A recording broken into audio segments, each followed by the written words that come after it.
Hello, everyone. Welcome to our Labs 12 Founder Showcase. My name is Kyle Moore. I'm the LOI's Assistant Program Manager. I see 52 people popping in here right prompt. We appreciate that at LOI. Good to see everybody. Excited to hop into things today. We have 7 incredible founders who are going to be pitching in front of a star-studded panel that you can see before you there. Throughout the past 12 weeks, we have had the honor of watching these founders grow, collaborate, problem solve, push each other, and develop not only as entrepreneurs, but as individuals. And tonight is a really wonderful moment for our team. It's a wonderful moment for our founders because it's our opportunity to celebrate all that they have done and all that they are. Really, really excited to jump into things today. This was my third Labs batch as the first point of contact for the Labs program. And I can confidently say that that this group in spirit certainly did not disappoint. In personality, they had it in spades. But more so than that, I think that it was a really incredible group of individuals who came together to celebrate youth entrepreneurship. To build something that they were passionate about, showing up for all of our calls, excited to learn from one another, grow alongside one another, and that was really cool to see. It's the best part of our job is getting to see these founders show up every day and do something that they love. And when I say that they're paving the way for Canadian entrepreneurship, I truly do mean that. As we hop into things today, as a representative of LOI, let's have some fun. This is, I know sometimes, and for all the founders who are watching right now, so often it's like you kind of get in these situations and all of a sudden you get a little bit tense. But as we've said throughout the Labs, Labs cohort, unclench your shoulders, unshrug your shoulders, unclench your jaw, take the tongue off the roof of your mouth, set yourself up for some success, because this is a moment of celebration, and we're excited to do it together. As we get into things today, I do just want to acknowledge the fact that I have the opportunity to teach and mentor and have fun from Mi'kmaq, the ancestral and unceded territory of the Mi'kmaq people, also known as Halifax, Nova Scotia. And with me today, I'd like to welcome in LOI's own Rob Ironside, who's going to tell us a little bit more about the LOI community. And Rob, it's a absolute pleasure to have you here, man. Take it away.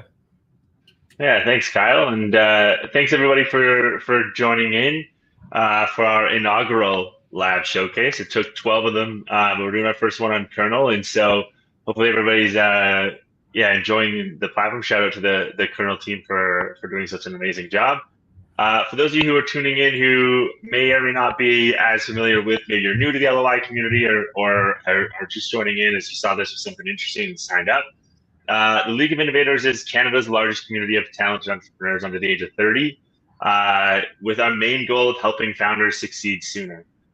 We've been around since 2016, have over 1,500 alumni from across Canada. Our sector and model agnostic. Our founders in our community have raised over $1 million in funding to date, and currently operate over $1 billion in enterprise value across Canada. So quite an extensive reach that the community has. And so if you want to learn more, there's some other things that I think are really unique to LOI. So Kyle, if you want to switch, we just want to highlight some things that makes LOI a bit different. So in case you're telling your friends about it or you're new, and that is that we are founder-centric and community-focused. And so by founder-centric, we mean we are a founder accelerator. We're here to help you become the best entrepreneur that you can be, and help you succeed sooner, whatever success looks like for you. And so really focusing on accelerating the entrepreneurs that come through our program. And some things that really differentiate us from the ecosystem out there is, one is that we invest in every founder's potential.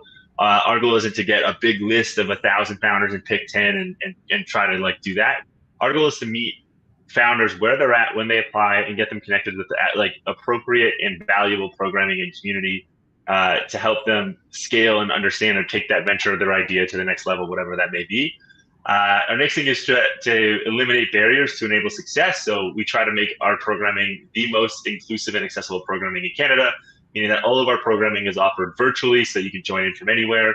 It's also free and requires no equity, and amongst other things that we do on a regular basis to accommodate founders and try to make sure that we are as accessible and inclusive as possible. Third, we believe that a healthy founder means a healthy venture. So we're interested in investing in the mental and physical well-being of our founders and creating resources and community and spaces to talk about these things, knowing that this is a stressful and pretty intensive journey that a lot of them are on, and building that support network around them. And then lastly, the core of what we do is just really bringing community together, connecting founders with other founders, going through it to share resources, knowledge, best practices, and also just commiserate over some of the challenges that they share. So that's, if you're looking at LOI in a nutshell, that is kind of what differentiates us from a lot of the other programming out there. Quickly, I just want to touch on our team. Regularly, we get comments about the LOI team being 20 to 25 people. It's not. It's that small, like, hardworking bunch of people here. So you see Kyle, myself, Lisa, Melissa, Joel, and Simran. Really putting the effort to offer programming. We have over 300 entrepreneurs that go through some form of programming per year, as well as other supports and resources that we offer, all through this small but mighty team. So that's just kind of a little insight of who we are. And then lastly, I just want to thank the people that make this possible. As you may have noticed, we have a bit of a different model. We don't take equity. We don't charge. We are a national charity.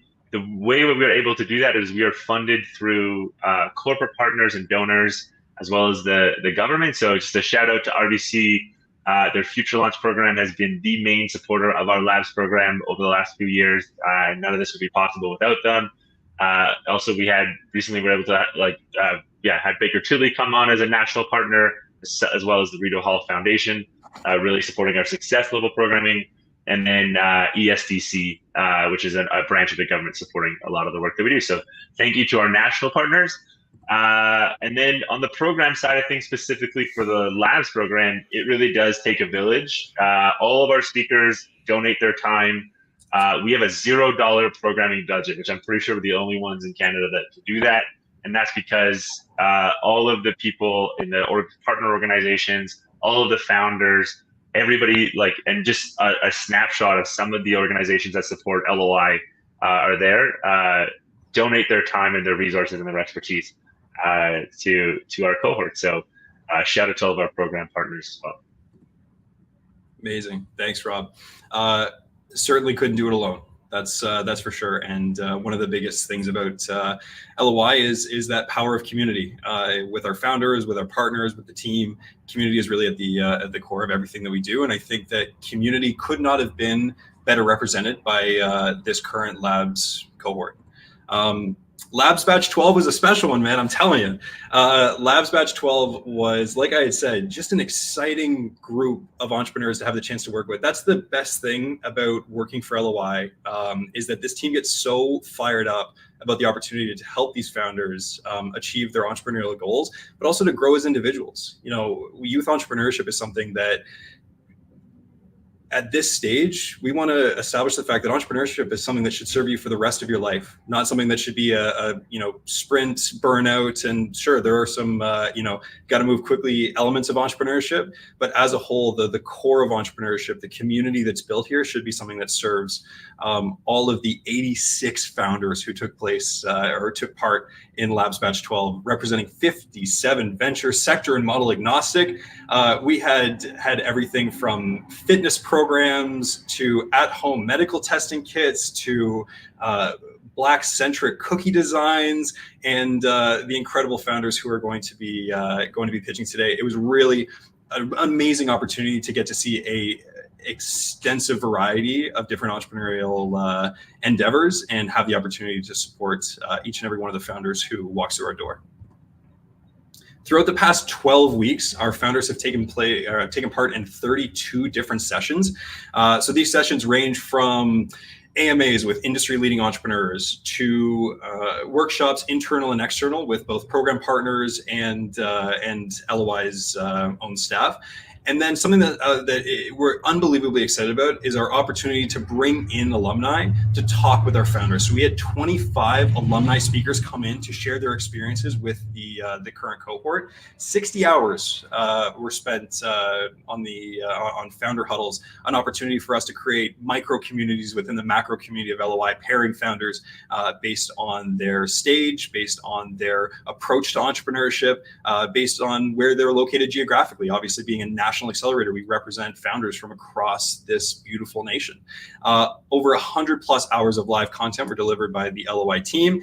Like Rob had mentioned, free of charge. Not a penny was pushed in our direction on behalf of the founders, because we know that at this point of entrepreneurship, it can be taxing, and we want to make sure that we're here showing up every day because we believe in the potential of these individuals. We believe in Canadian entrepreneurship, and we believe that the future of Canadian entrepreneurship starts with the young people who are building a ton of really cool stuff all around us every day.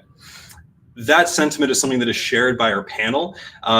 Four incredible entrepreneurs, investors who have taken the time today to chat with our entrepreneurs, to ask them questions after the 3-minute pitch. And I'd like to take an opportunity to introduce you to the fantastic panelists who are going to be sharing their insights with our founders and with all of you today. First up, you can see there Andrew Reid. Andrew is the founder and CEO of Rival Technologies, the world's leader in conversational research technology and mobile-first insight communities.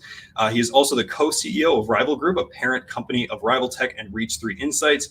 Andrew has been the recipient of the Canadian 40 Under 40 Award, BC 40 Under 40 Award, and Andrew is a regular contributor to Entrepreneur Magazine and often mentors tech-focused entrepreneurs. To Andrew's right, you'll see LOI's own Melissa Allen. Melissa is the executive director at the League of Innovators, where she is passionate about helping young people become the bosses of their lives and careers. Previously, she was an award-winning financial service professional at Desjardins. And before that, she worked in tech sales and marketing at companies such as Torstar and Google. Beside her, we have Shivani Chitroda.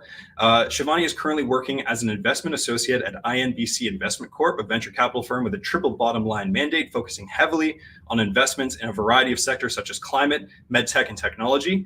Prior to this, Shivani spent several years in the public equity space at BCI. She's involved in various organizations such as Canadian Women in VC, Front Row Ventures, and the BC Net Zero Innovation Network, and certainly, last but not least, rounding out our panel, we have Caroline Sawamoto.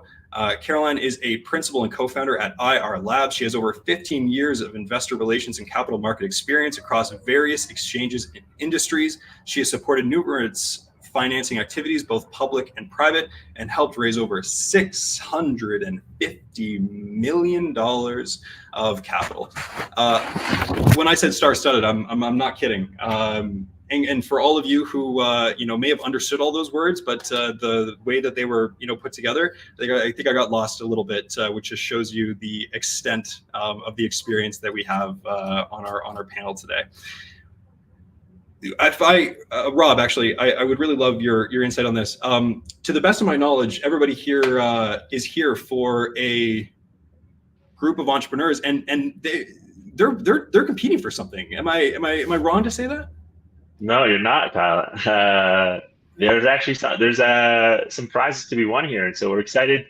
As our organization grows and develops, and our community grows and develops, we're always trying out new things. And so, for the first time ever, we have some alumni sponsored prizes for today's pitch competition. And that it really isn't a competition. At the end of the day, this is a showcase. This is here to celebrate some of the founders that have just come through our labs program. All 57 ventures are incredible youth-led ventures across Canada. 7 of them, we just hold like an internal pitch process to really define and refine your pitch. And so 7 of them kind of earn a chance to kind of present to our larger community. And so just to spice things up a little bit, we put out a call to our alumni saying, hey, we're doing this. They know about it. They've participated themselves. And so we have a gift card from OneUp, we have a gift card from Pluffle, we have a gift card from the League of Innovators, we have a 30-minute call from Ryan Holmes, and then our overall kind of main event sponsor is from Parker, whose lovely face you can see there from Tough Media, who's going to donate over $2,500 worth of in-kind marketing services. And so if you want to learn more, Parker is the example of what LOI is really about from that community perspective. and that he's come through LOI. His business has continued to grow and just crush it. And now he's in a position where he wants to help continue to give back and through the LOI community. So he is extremely generous with his time. He takes calls on a monthly basis with founders, really starting to navigate that ad spend marketing. That's his specialty, is growth marketing through ad spend.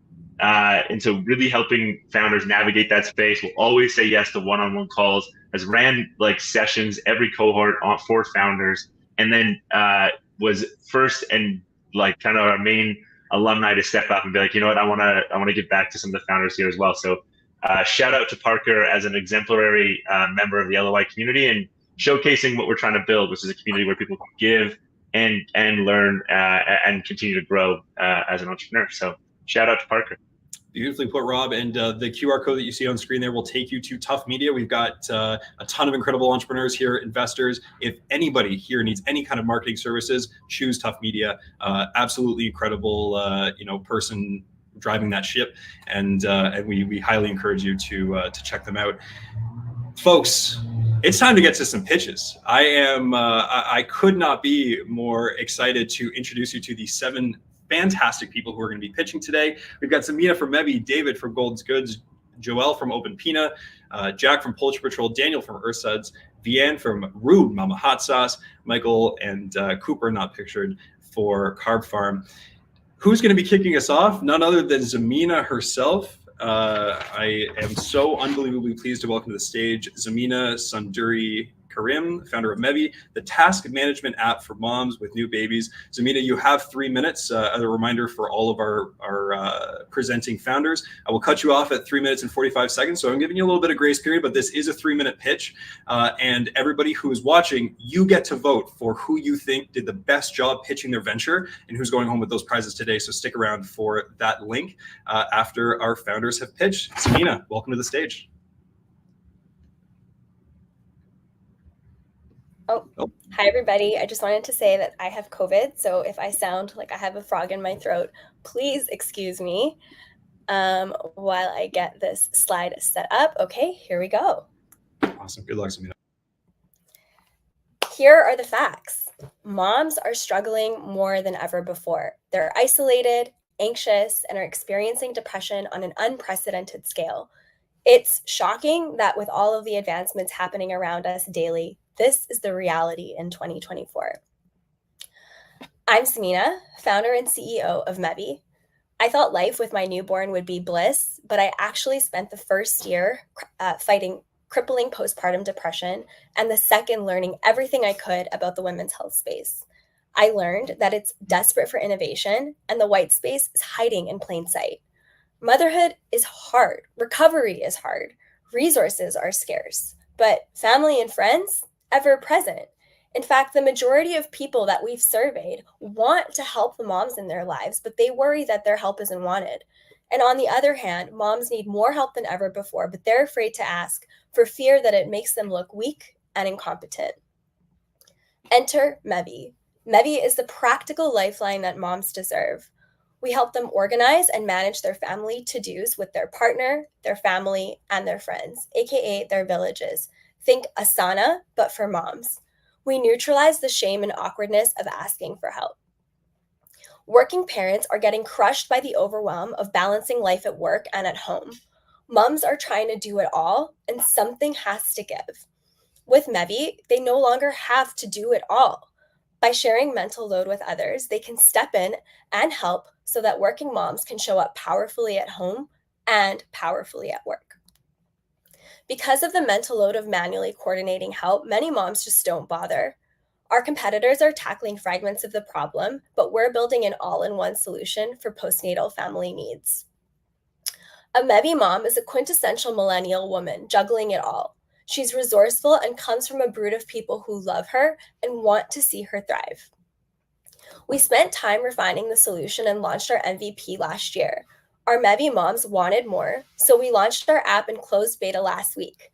People were signing up for paid access months before we launched it, and we just landed our first employer pilot with the PNE. Employer benefit programs are the ticket to our distribution, so we're nailing and refining our features with pilot companies before expanding our business model to capture employer contracts, sponsorship, premium subscription, and marketplace revenue.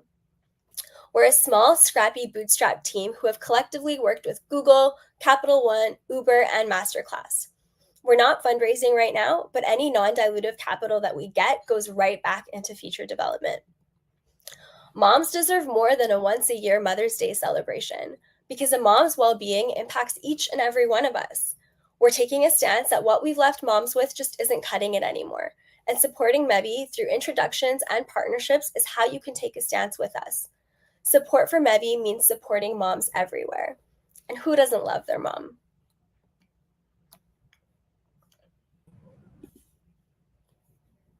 That's it. Awesome, Zamina. Thank you so much. And 3 minutes and 8 seconds, absolutely crushed time. And what a fantastic product, especially with Mother's Day being something that we all just recently celebrated. I'd like to welcome in our panelists, Melissa, Andrew, Shivani, Caroline. Really excited to have all of you. Melissa, I actually just took a step away, so there she is. Melissa, would really love to throw to you first and see what you thought of Zamina's pitch. Absolutely. So Zamina, I've been a big fan of Mevi since I first learned that you're joining the cohort. So congratulations on all of your bootstrapped success to date. So awesome. My question to you is kind of an overarching question, and that is, what does success look like for Mevi? So in other words, what are some key milestones that you want to hit in the next 1 year, 3 year, 5 years? What is that big overarching goal in the next few years? I think there's two things. We've shifted our strategy to tackle a B2B approach to try to get as many users signed up through employers, recognizing that employers are the ones that are really investing in employee well-being and are really incentivized to have working parents returning back to work in the most seamless, uninterrupted way. And so I think one of the big success drivers would be just signing on employers to have Mevi leveraged as one of their resources for their employees. And then number two would just be like engagement within the app. So having the ability to expand our feature set and having people use it daily and weekly to manage their lives would be the two main kind of milestones that I would be optimizing to in the next year. And just a quick follow-up is how many signups would you like from say employers in the next year or so? Yeah, so this year, for the next 6 months, we're targeting six more employers to pilot with. And in the next year, so 2025, 60 is the goal. And if we can do that, then I think we're well on our way. Awesome, thank you. Exciting. Thanks, Melissa. Andrew, I want to throw things over to you to get your thoughts and questions for Zamina. Sure. Great presentation. I really liked how you you served up the problem right away. The personal story is obviously really great when you can ground it that way. It was nice to see you even bring in a competitive set right away, so you get some kind of idea of, who you're competing against. It sounds like this is a real product-led growth style of that's what you're looking to grow. So I guess my two questions are, it's sort of, what is lifetime value considering you're only going to be, there's a certain period of time of your life where you need this. I have a 15-year-old and 19-year-old. I don't need this as much because I'm at a different stage. So I'd be interested to hear your thoughts on that. And then I think an obvious one is, have you thought about what you could do with aggregate data, leveraging AI, being able to sort of take that collective wisdom of these villages and be able to have something else of value from that? Yeah, absolutely. Andrew, by the way, I used to work at Vision Critical, so I'm a big fan of you. The first question, lifetime value. Obviously, this is a postnatal product, and there's only a period of time where a family is postnatal. Really, we think like between 0 to 18 months is really that sensitive time. But kids aren't going anywhere, and babies aren't going anywhere. And although there is kind of a general cultural conversation about whether people are having kids, the stats show that birth rate's stable. So as long as we can get moms and families right now in the postnatal segment using the product, I firmly believe that it's like there's a word of mouth virality there. So if one person, one family has used the product and gained a lot of benefit from it, they will definitely be recommending it to the other people in their lives that are having babies. And so while it's not a product that is intended to serve all family life, it can serve all people that are having babies for the foreseeable future. And then the second question on data, it's a great question. What we're thinking about right now is getting people in the app, using it as much as possible, and then understanding what their daily and weekly needs are. What are the things that they're delegating support for? Why? Is there seasonality there? Are there trends there? And the goal is to build out another revenue tier around that. So to actually build out a marketplace down the line where we can use AI and machine learning to serve up products and services that are most relevant to those families right when they need them. So if they're not able to delegate out to a friend or family, or even if they are, but there's a complementary service or product that would enhance that experience, to be able to do all of that within the Mevi platform. Awesome. I've got way more, but I'll let others go. And if there's time, I'll make another comment afterwards. Okay. I appreciate it, Andrew. Yeah, we got to, we were, got to be tight on time here. Shivani, would love to throw to you. Sure, thanks. Zamina, really loved your pitch and really loved what you're building with Mevi. I think it's such a big gap in the women's health space, especially in postnatal care. And then I just wanted to touch on, you mentioned wanting to target employer benefit programs. So I think that's definitely the right way to go.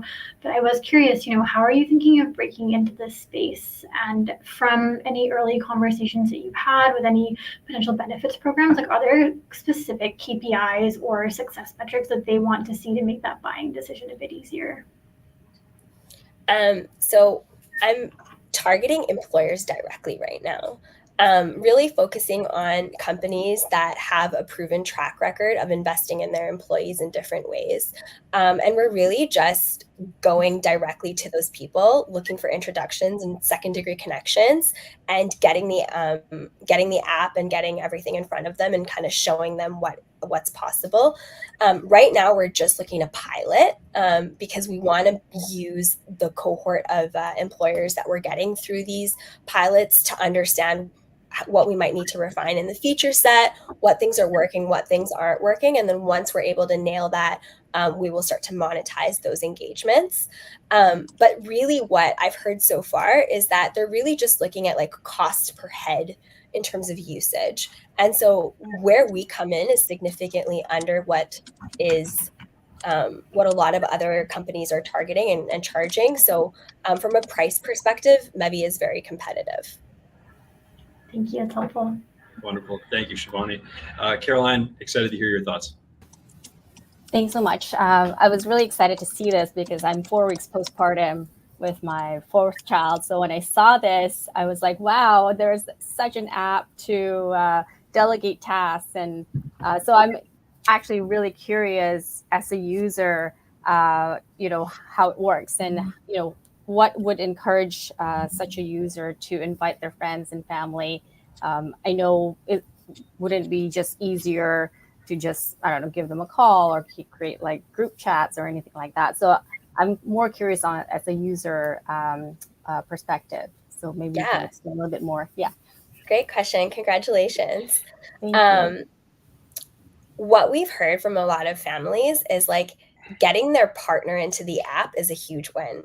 So once they are able to use the app with their partner and their partner is able to understand what the mom has going on in terms of mental load, it ends up kind of snowballing to be oh, okay, it was really easy to get my partner on board to support. I'm going to now assign something out to my my best friend or my sister-in-law.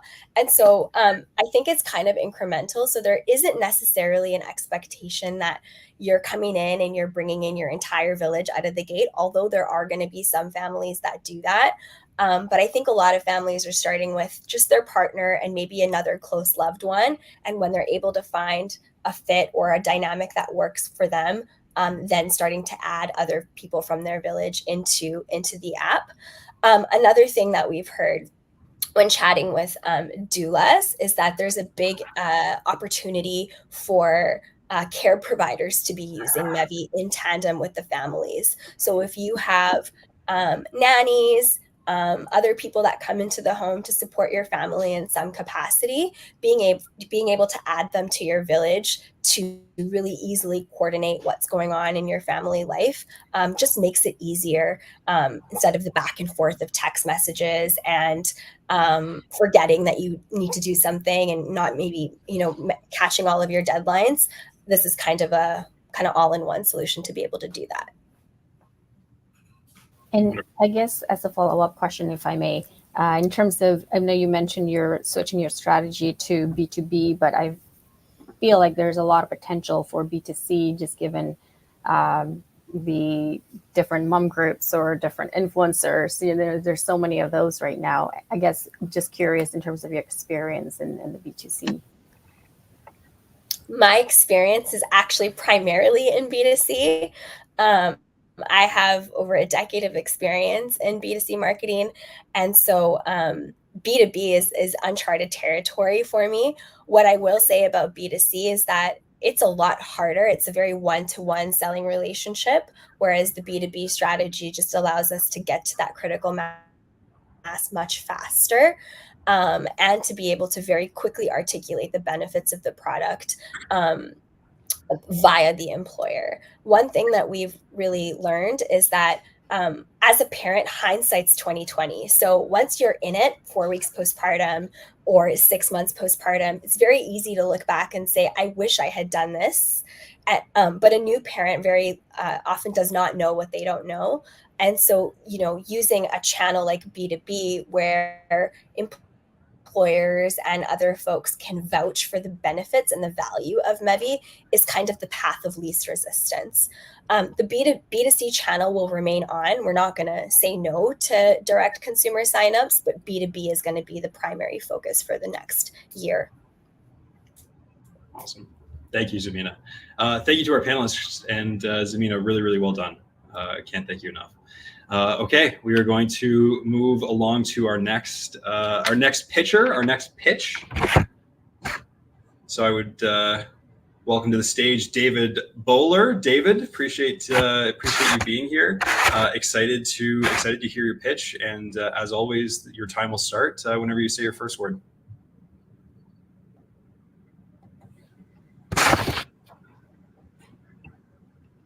Also, I should say, as David gets set up here, David is LOI's local milkman, and is on a mission to bring back the milkman, which has been a great talking point throughout the program, and is the founder of Golden's Goods, oat drinks for the health-conscious consumer. David, the floor is yours. All right. Hello, my name is David Bowler, and I'm the founder of Golden's Goods. Growing up overseas in Senegal, we did not have a lot of access to processed foods. What this meant was my mom was making most of our meals from scratch. When I moved to North America, I was shockingly disappointed to see all of the unnatural and unnecessary ingredients thrown into the food I was consuming. As someone who deals with a dairy allergy and has a generally sensitive stomach, I found myself frustrated with the available offerings for my favorite dairy alternative, oat milk. So I began creating my own natural oat milk at home. One of the main ingredients I did not enjoy drinking every day was oil. So on average, Canadians who drink oat milk are consuming 6.7 liters of oil per year in their coffee alone. That just doesn't sit right with me, and it didn't sit right with my gut either. Unnecessary bloating, digestive troubles, and weight gain due to the added 53,600 calories per year. I'd rather not. So this is why I created Golden's Goods, to provide Canada with a more sustainable, natural, and tasty alternative to one of the most popular non-dairy products on the market. We create flavors using local ingredients sourced from Canada's very own farmers and businesses. The market has room for our product. The alternative milk market is growing at a rate of 11% and is projected to hit almost $2 billion by 2029. We plan to take a big piece of the small pie that is the Canadian oat milk market. With few Canadian-owned companies making their presence known in public marketplaces, we plan to change that. Looking at the competition, they just aren't providing a natural product. Majority of companies use synthetic ingredients in their products, oils, and thickeners. Competitors buy their ingredients from overseas marketplaces while claiming to support our local economy. Our mission is to support Canadians through and through. So with the soft launch last year, selling only in local markets, we saw an average growth of 270% in sales, demonstrating the need for our product. We've also had over 8 local grocery stores and coffee shops approach us. People are super excited and want to get on board. So each unit costs about $2.70 to produce, with the current price points being at $10 and $12. Currently, we're selling directly to consumers at local markets, developing relationships with the local community, and planning our scale up. We plan to scale within the next 6 months and are currently looking at various factories to produce our delicious product. The good news is that we can improve these profit margins even if we bring the price down by 50% once buying larger quantities of ingredients from our local suppliers. This will bring our price point into the competitive space on grocery store shelves. I am a solo founder. I'm super excited to build a community of people who are excited about natural, sustainable, and healthy products. As a coffee addict with a dairy allergy, I'm excited to finally have something that works for me. So what we are asking for is that you would try our oat milk, scan the QR code, buy a bag, use discount code LOI20 if you're in the lower mainland of BC. If you love it, you can subscribe and your local oat milk man will deliver it fresh to your door. We're also looking to grow our network. So if you know anyone who's willing to help a young founder navigate the complex space of scaling a CPG business, that would be greatly appreciated. So help Golden's Goods bring Canadians back to natural and sustainable living. Feel free to reach out on socials. David, absolutely well done, man. It's very, very cool to see how far the pitch has come. And you were at 2 minutes and 50 seconds. So absolutely, yeah, awesome on time. Excited to see what our panelists think. Andrew, are you a coffee drinker? Are you an oat milk consumer yourself? I do. My wife consumes oat milk. She's vegan and non-dairy. And so she does all the time. I do from time to time. I often don't because of all the shit that's in most oat milk. Is this sort of myth that because you're drinking oat milk, you're doing something healthy to yourself, and it's not necessarily true. Your product is great. I hope it's loud and proud about how it does that. I thought you did a great job on kind of, again, the problem space, the market dynamics.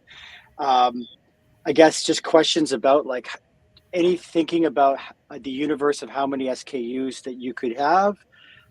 Second question following that would be when you think about where this goes long term with sort of distribution, are you doing this 100% through retail? Is this a subscription business? You know, I get probiotics for my dog through a subscription service and a bunch of other things. I'll leave it, I guess. And I guess the last one is, what is the margin in this kind of a business? Just so I have a better understanding. Those are the three.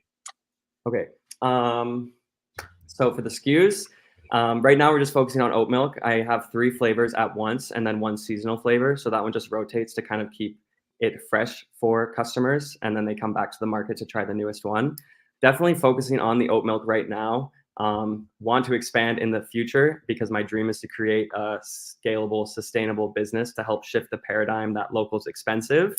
So we definitely want to have like sustainable, local, and affordable options. So in the future, definitely want to experiment with other products. But for now, we just have the 4 just because it's just me. And then the second question, sorry, can you just say the second question? Second question was just, I was thinking about distribution. Like, how are you, like, what is the program? What's the plan for distribution now and in the future? So right now I'm testing the subscription-based and online just to kind of see how it goes. And then when I get to the factory, then I'll start selling to grocery stores and kind of just see how that works. Because if the subscription works, great, but I think it'll be more of a move to just be in the grocery stores that want to be more accessible for people. So I'm just kind of testing that channel right now when I'm on a small scale to see if it can help me get to a larger place. And then the margin was the last one. Yeah. Yeah. Pretty good. Like it cost me like 20%, 23% to make it. So I definitely have room to pay for all the things. It's been really nice as a young founder just because I have all the money I need just by my sales. And so I don't need a lot of extra stuff. So it's been really good for bootstrapping. And definitely I want to move into the more competitive space, bringing the price down. So once I have more money to scale, then it will be awesome to bring that price down. Awesome. Yeah, I could think of a half a dozen people that could potentially have experience in the space in different ways that could potentially support you. So we could chat. Yeah, sounds great. Thank you. Love that. Thank you, Andrew. Caroline, want to pop over to you to get your thoughts for David. Yeah, of course. I've worked with some plant-based food and plant-based milk companies, especially sesame milk. I don't know if you've heard of that, but it's a very interesting space. Lots of opportunity, huge space, given the flexitarian and all these things. So my question is, having working with those companies is very marketing heavy. cost wise, right? You have to spend a lot of ads, and you have to spend a lot of money when you want to put your product in these grocery stores. What are your plans in terms of marketing? And I guess it's related to Andrew's question on distribution, right? So, yeah. Yeah, so right now I'm really excited just to build an organic community. The town I live in, Abbotsford, is just super excited about local products. And there's a whole community on Instagram, especially just with local businesses that really just, they get a lot of business. And I've talked to other business owners and their Instagrams are really successful. So that's kind of what we're focusing on right now. I definitely want to get into the paid ad space. As I learned in some of the sessions with LOI, paid advertising is smart later on once you have more information on your targets. So I'm kind of just waiting on that. I do love marketing, and I want to have a natural organic brand. And I do think that resonates a lot, especially with the consumers that I'm selling to. And so I'm just really excited to kind of see where that goes. But for now, definitely focusing on the organic growth, just to kind of build up those key customers for now. Thank you, Caroline. Melissa, over to you.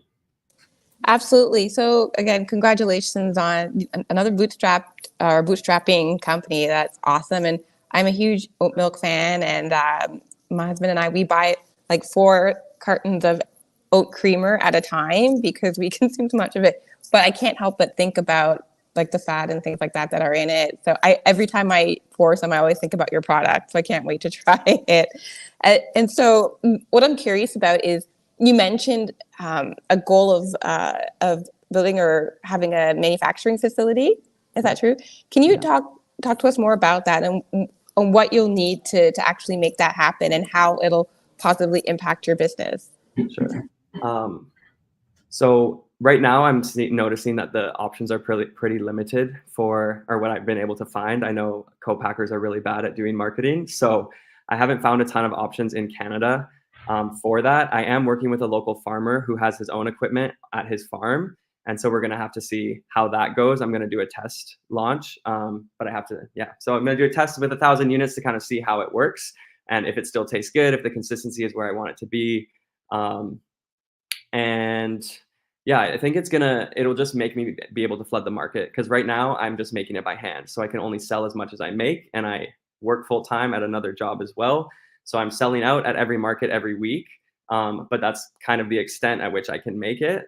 So it's definitely going to be more accessible, and I definitely want to get into local coffee shops.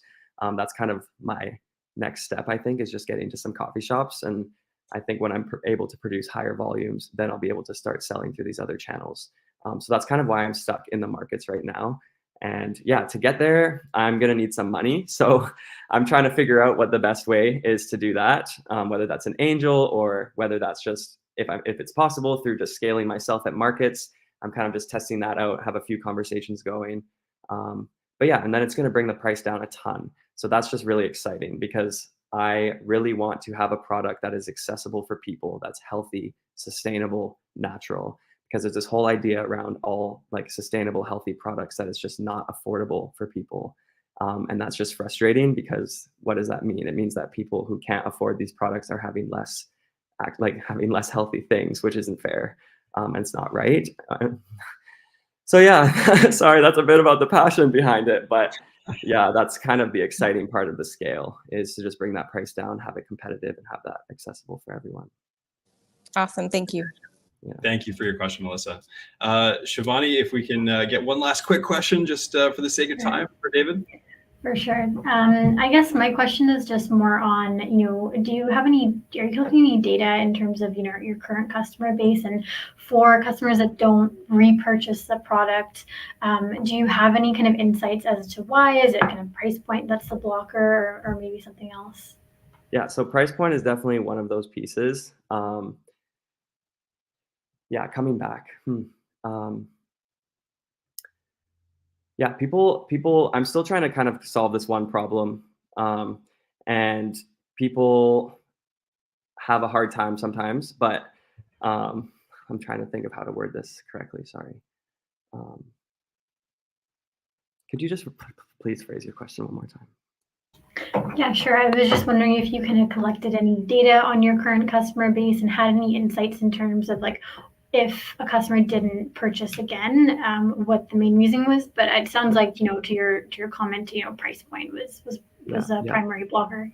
Yeah, another reason is the flavors aren't sweet enough, but I want to keep my sugar content low. So the 38% of customers who are coming back every week at the markets, they really are happy with the sugar content levels being a bit lower. I personally get overwhelmed by all the flavorings. So some things, I'm working with to try and see. That's why I have a seasonal flavor. They usually come back for those. They're a bit sweeter. So yeah, sorry, that's not the best answer, but thank you. Awesome. Thank you, Shivani. And David, really well done. Can't thank you enough. And best of luck with the voting. Okay, we are going to move along to our next pitcher. Next up on the docket, we've got Joel Kalou, founder of Open Pina. Joel, it's good to see you. Good to see you, my friend. Open Pina Siri for police and law enforcement agencies. Joel, as always, your time will start when you say your first word. No problem. Thank you. I'm just pulling up my pitch right now.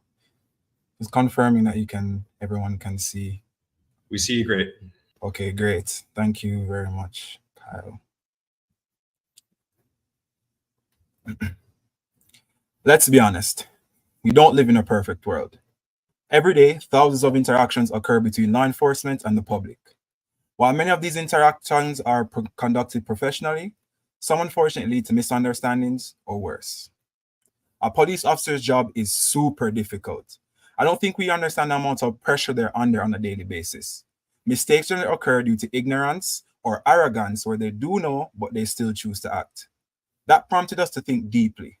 What are the actual costs of these negative interactions? We found behind every statistic is a human story of trust broken and preventable actions. These incidents not only harm individuals, but drains hundreds of millions from city budgets in lawsuits. Like 12-year-old Tamar Rice, whose family was awarded $6 million for his wrongful death. But we all know no amount of money will bring him back or satisfy his family. But what if technology could help us write a different story? There are real issues we can address and real differences we can make in our lifetime. That's where Pina comes in. Pina is a voice control advisor for law enforcement. As Kyle said, Siri for the police. We have developed a non-intrusive advanced body camera system that analyzes interactions between the public and the police. In non-emergency situations, Pina alerts officers when a potential conflict arises or when their actions stray from protocol. For example, Pina assists in officers with getting correct location information for search warrants. We've all seen instances where police mistakenly go to the wrong house, a terrifying situation for anyone. In private events, for a noise complaint, for example, they can ask, is the noise level within legal limits, Pina? Pina instantly retrieves the relevant permits and noise ordinances, confirming whether the noise is legal. This allows officers to handle the situation accurately, avoiding unnecessary escalations and letting us party. And it's a question I always get is, why would police do it? With settlement ranging from upwards to 5,000 to 47 million, Pina preventing one incident is a priceless solution. As AI technology advances and public demand for accountability grows, we find ourselves in a perfect storm. We spoke with numerous police officers and key stakeholders to figure out their needs and struggles. Insurance companies are dropping coverage for risky police departments, and countries globally have begun to have mandates for implementing body cameras. One of our key partners is the city of Markham. We are in talks to launch our pilot program in 2025. People, the train has left the station. The current landscape is extremely fragmented. That's where we found our opportunity. They didn't really address the key issues that we currently face, which is real-time insight. They have reviews after the fact, use it for training, but that doesn't help you or me. We've already gone through the terrible incident with the police and the windfalls that come with that as a result. Our team is also a group of tech experts, serial entrepreneurs, and community advocates. Our CTO was previously in banking and AI, ensuring our system will be secure. I myself studied law in school, and I've always been looking for the future in optimism. I want to create something that works with us, enhancing our capabilities, not to replace us. Help us make a difference, spread the word. We're looking for advisors with expertise, with experience in law enforcement and legal fees, government sales experts, as well as organizational partners that are dedicated to social causes and community movements. Visit us at Open Pina to learn a bit more. Change isn't just possible, it's happening right now. Thank you.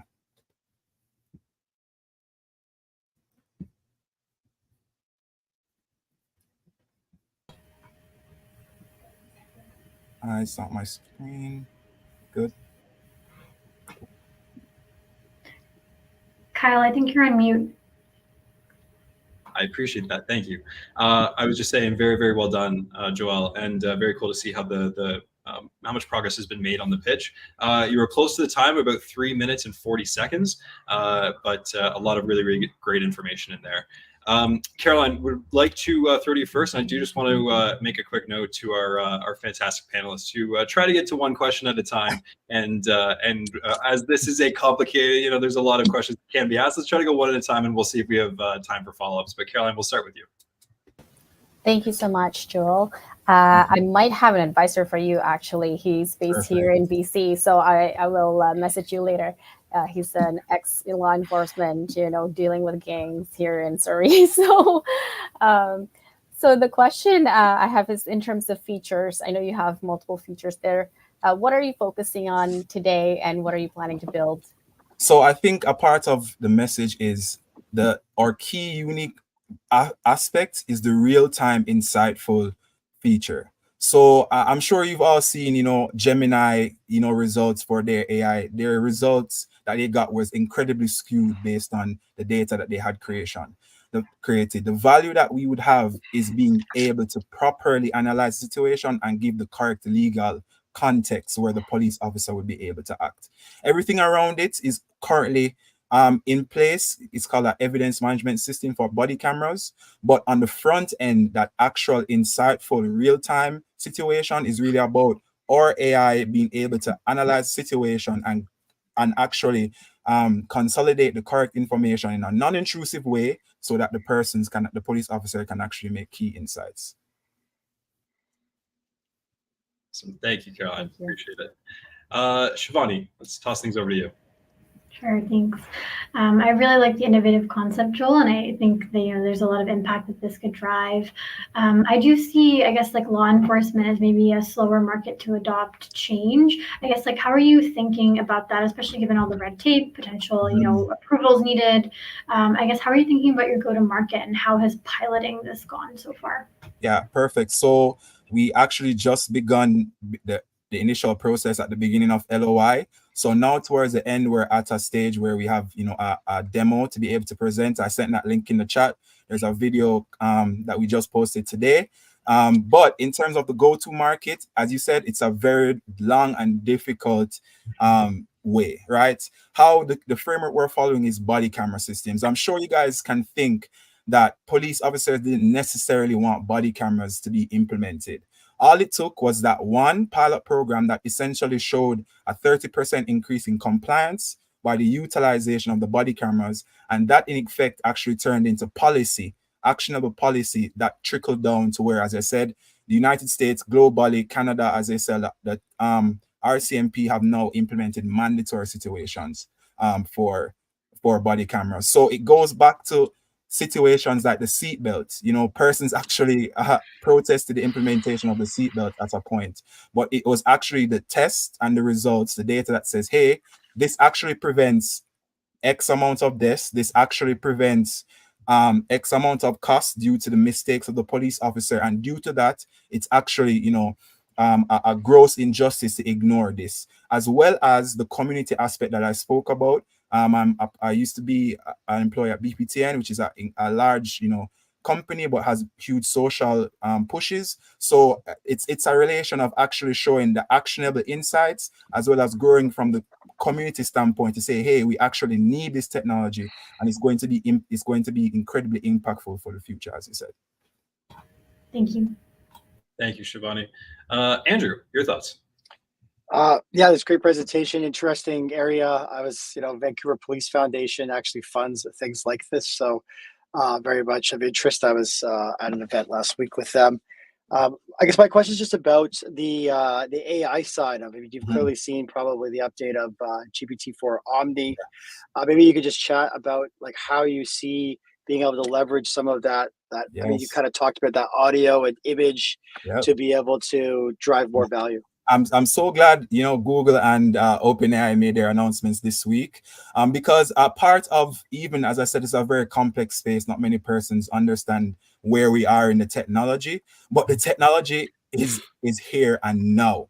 as it relates to the difficulty, as I said, which is the actual nuances and the fine tuning of these capabilities. So just having a video to say, okay, hey, this is a set of teeth. It might be able to tell you that the mouth has 32 teeth. It might not be able to go into the level of detail that a dentist would be able to actually, look into and see, hey, oh, that crown is broken. This one needs a root canal. So that's where our partnerships with those existing those existing frameworks would actually go in place. So that's why I said our key value is that we understand that key legal context and is able to give that impactful insight at the correct moment. So that's how we plan to kind of utilize. So that's how we're building on it. So we have a potential, we're a part of Google for Startups as well. So essentially we're building it in relation to their system attached to our database and our actual fine tuning to give the result as it stands. Awesome. Thank you. Thank you. Thank you, Andrew. Melissa, let's close things out with you. Absolutely. So congratulations on the pilot in Markham. I think that's a huge goal to have accomplished. Totally curious about how you got them to say yes, or how the yes for the pilot came to be. Mm-hmm. So it is a yes as it stands. We haven't signed the document as yet, but I'll go back to how we kind of began that relationship. We were a part of our first conference, the IP Innovation Clinic, and members from the city of Markham were actually there looking about the Innovation Center. So I actually met that person. We were at our first ever conference, and we've kind of had our ongoing relationships with different meetings, kind of talking about where we're at. As I said, we had that in February, and at that point, we didn't have an actual technology be able to present. We just had a concept that we were working with. So we kind of just maintained the relationship through and through, informing them of, the updates that we have going on. And now at the next stage, we actually finalize a date set for 2025 for the pilot program. So it was kind of ongoing situation from sharing where we're the idea vision, and then kind of walking through with the member of the municipality, and then we're kind of able to get to this point. Awesome. Thank you. Wonderful. Thank you, Joel. Really, really incredible stuff to our panelists. Fantastic questions. For the sake of time, if anybody wants to follow up with Joel, I would encourage you to connect with him after the fact. Build that founder network out. So we will move along to our next pitch. So we make this fun transition here where all of the talking heads kind of dance around for a second. And Jack, welcome to the stage. For everybody who this wonderful bearded gentleman who's joining me is Jack Killian, the founder of Poultry Patrol, revolutionizing poultry production with autonomous robots. I can confirm, when Erin and I saw Jack's application, the smile on both of our faces when we, were like, poultry robots, we had to get Jack on a call. Yeah. And after learning about all of the amazing things that he was working on, it was certainly did not disappoint. So Jack, the floor is yours, and your time will start whenever you say your first word. Awesome. Thank you for that warm intro. Hi, everyone. My name is Jack Killian, founder and CEO at Poultry Patrol, and I'm here to tell you why flocks and farmers want our robots. In general, the poultry industry has similar problems to many others. Margins are getting tight, labor is getting increasingly expensive and hard to find, especially in the remote areas barns are typically located, and there's new endemic avian diseases putting even further pressures on the industry. And that's where we come in. We're a comprehensive robotic solution for poultry flocks. We patrol the barn to get the birds up and moving, essentially exercising them, while monitoring the environment, bird health, equipment health, and doing physical work. But all the fancy robotic features kind of pale in comparison to the value of just exercising the birds, resulting in more birds that are meatier at the end. All told, about 8.8% more turkey meat, which has a market value of over $65,000 per year per barn. So plenty of room to make a robot work in. To clarify, we don't sell robots to farmers. We have service contracts with farmers for our robots. So essentially, it's one service contract for one robot in one of their barns. And a couple more key insights that come along with that is that we realize we can actually be profitable in a 1-year service contract without any robot autonomy. And key insight number 2 is that farmers are okay with annual billing. Those combined mean that as soon as a robot lands, in their barn and they pay us for it, we now have enough cash to buy more robots. And so we essentially eliminate inventory costs as a limitation for us scaling. Now the market is relatively large. US turkey, it's over $100 million market. US chicken over $1 billion, and the global poultry robot market we're estimating at over $4 billion. So market this size, of course, has some competition. However, all of our robotic competition are focused on chicken, and chicken has much tighter margins. And so us focusing on turkey first means we'll have better margins and a faster path to default alive status. And that's all because our robots are super stable, our costs are relatively low, and from the stability, we're able to run very good trials. Just in February is when we realized just the exact value of that turkey exercise improvement and converted that into a paid contract, and are starting to put 2 more robots out the door in the next 2 days, actually. On top of that, we're closing a $500,000 round in the next month or so.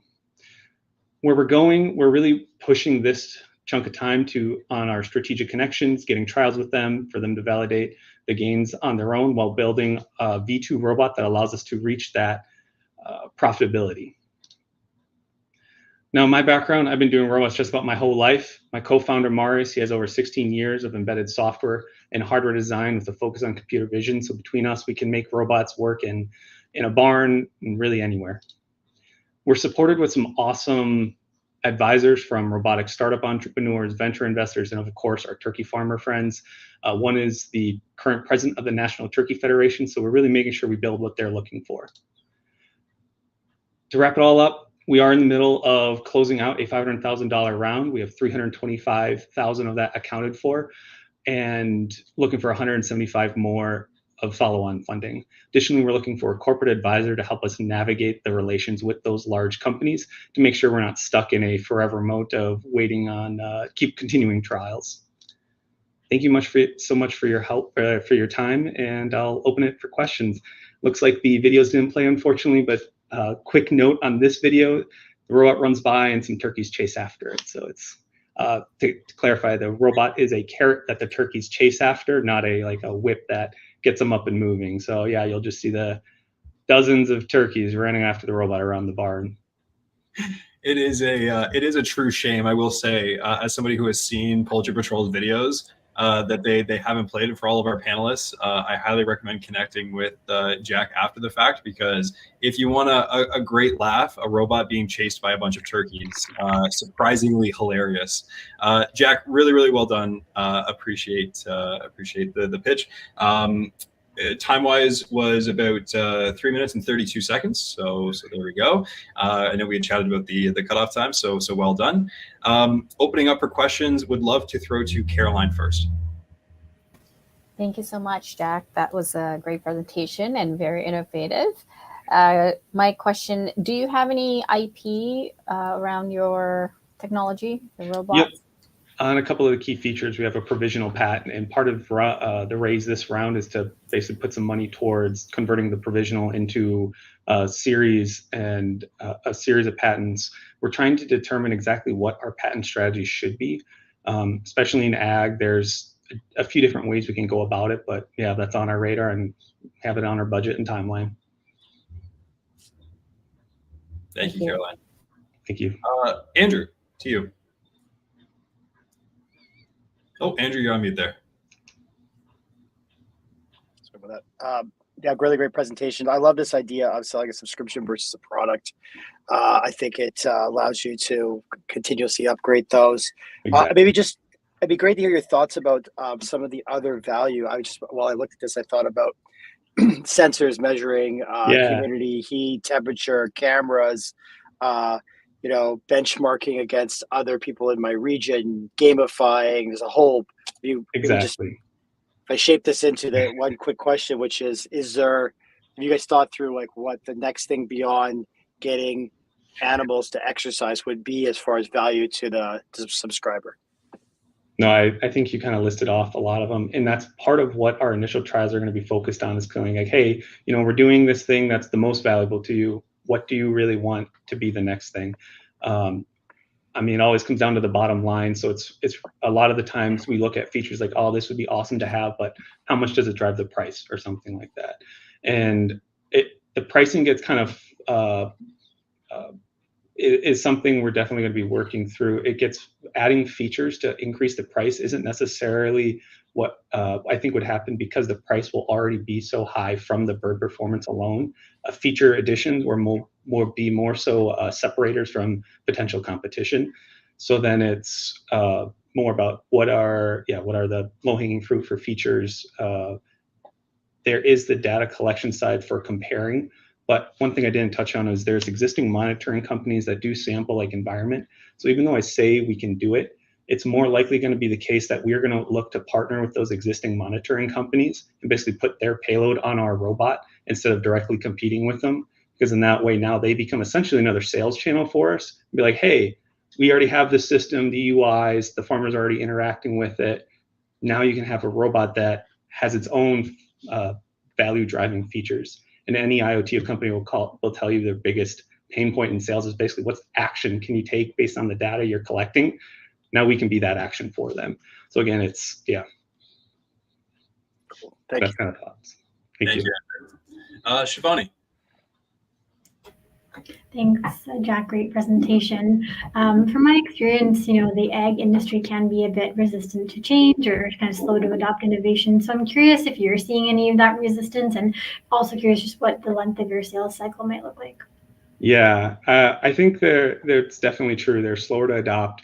Part of what I've seen, though, is a surprising acceptance that they see robots on the news. They hear about all the, OpenAI, artificial intelligence, all the humanoid robots.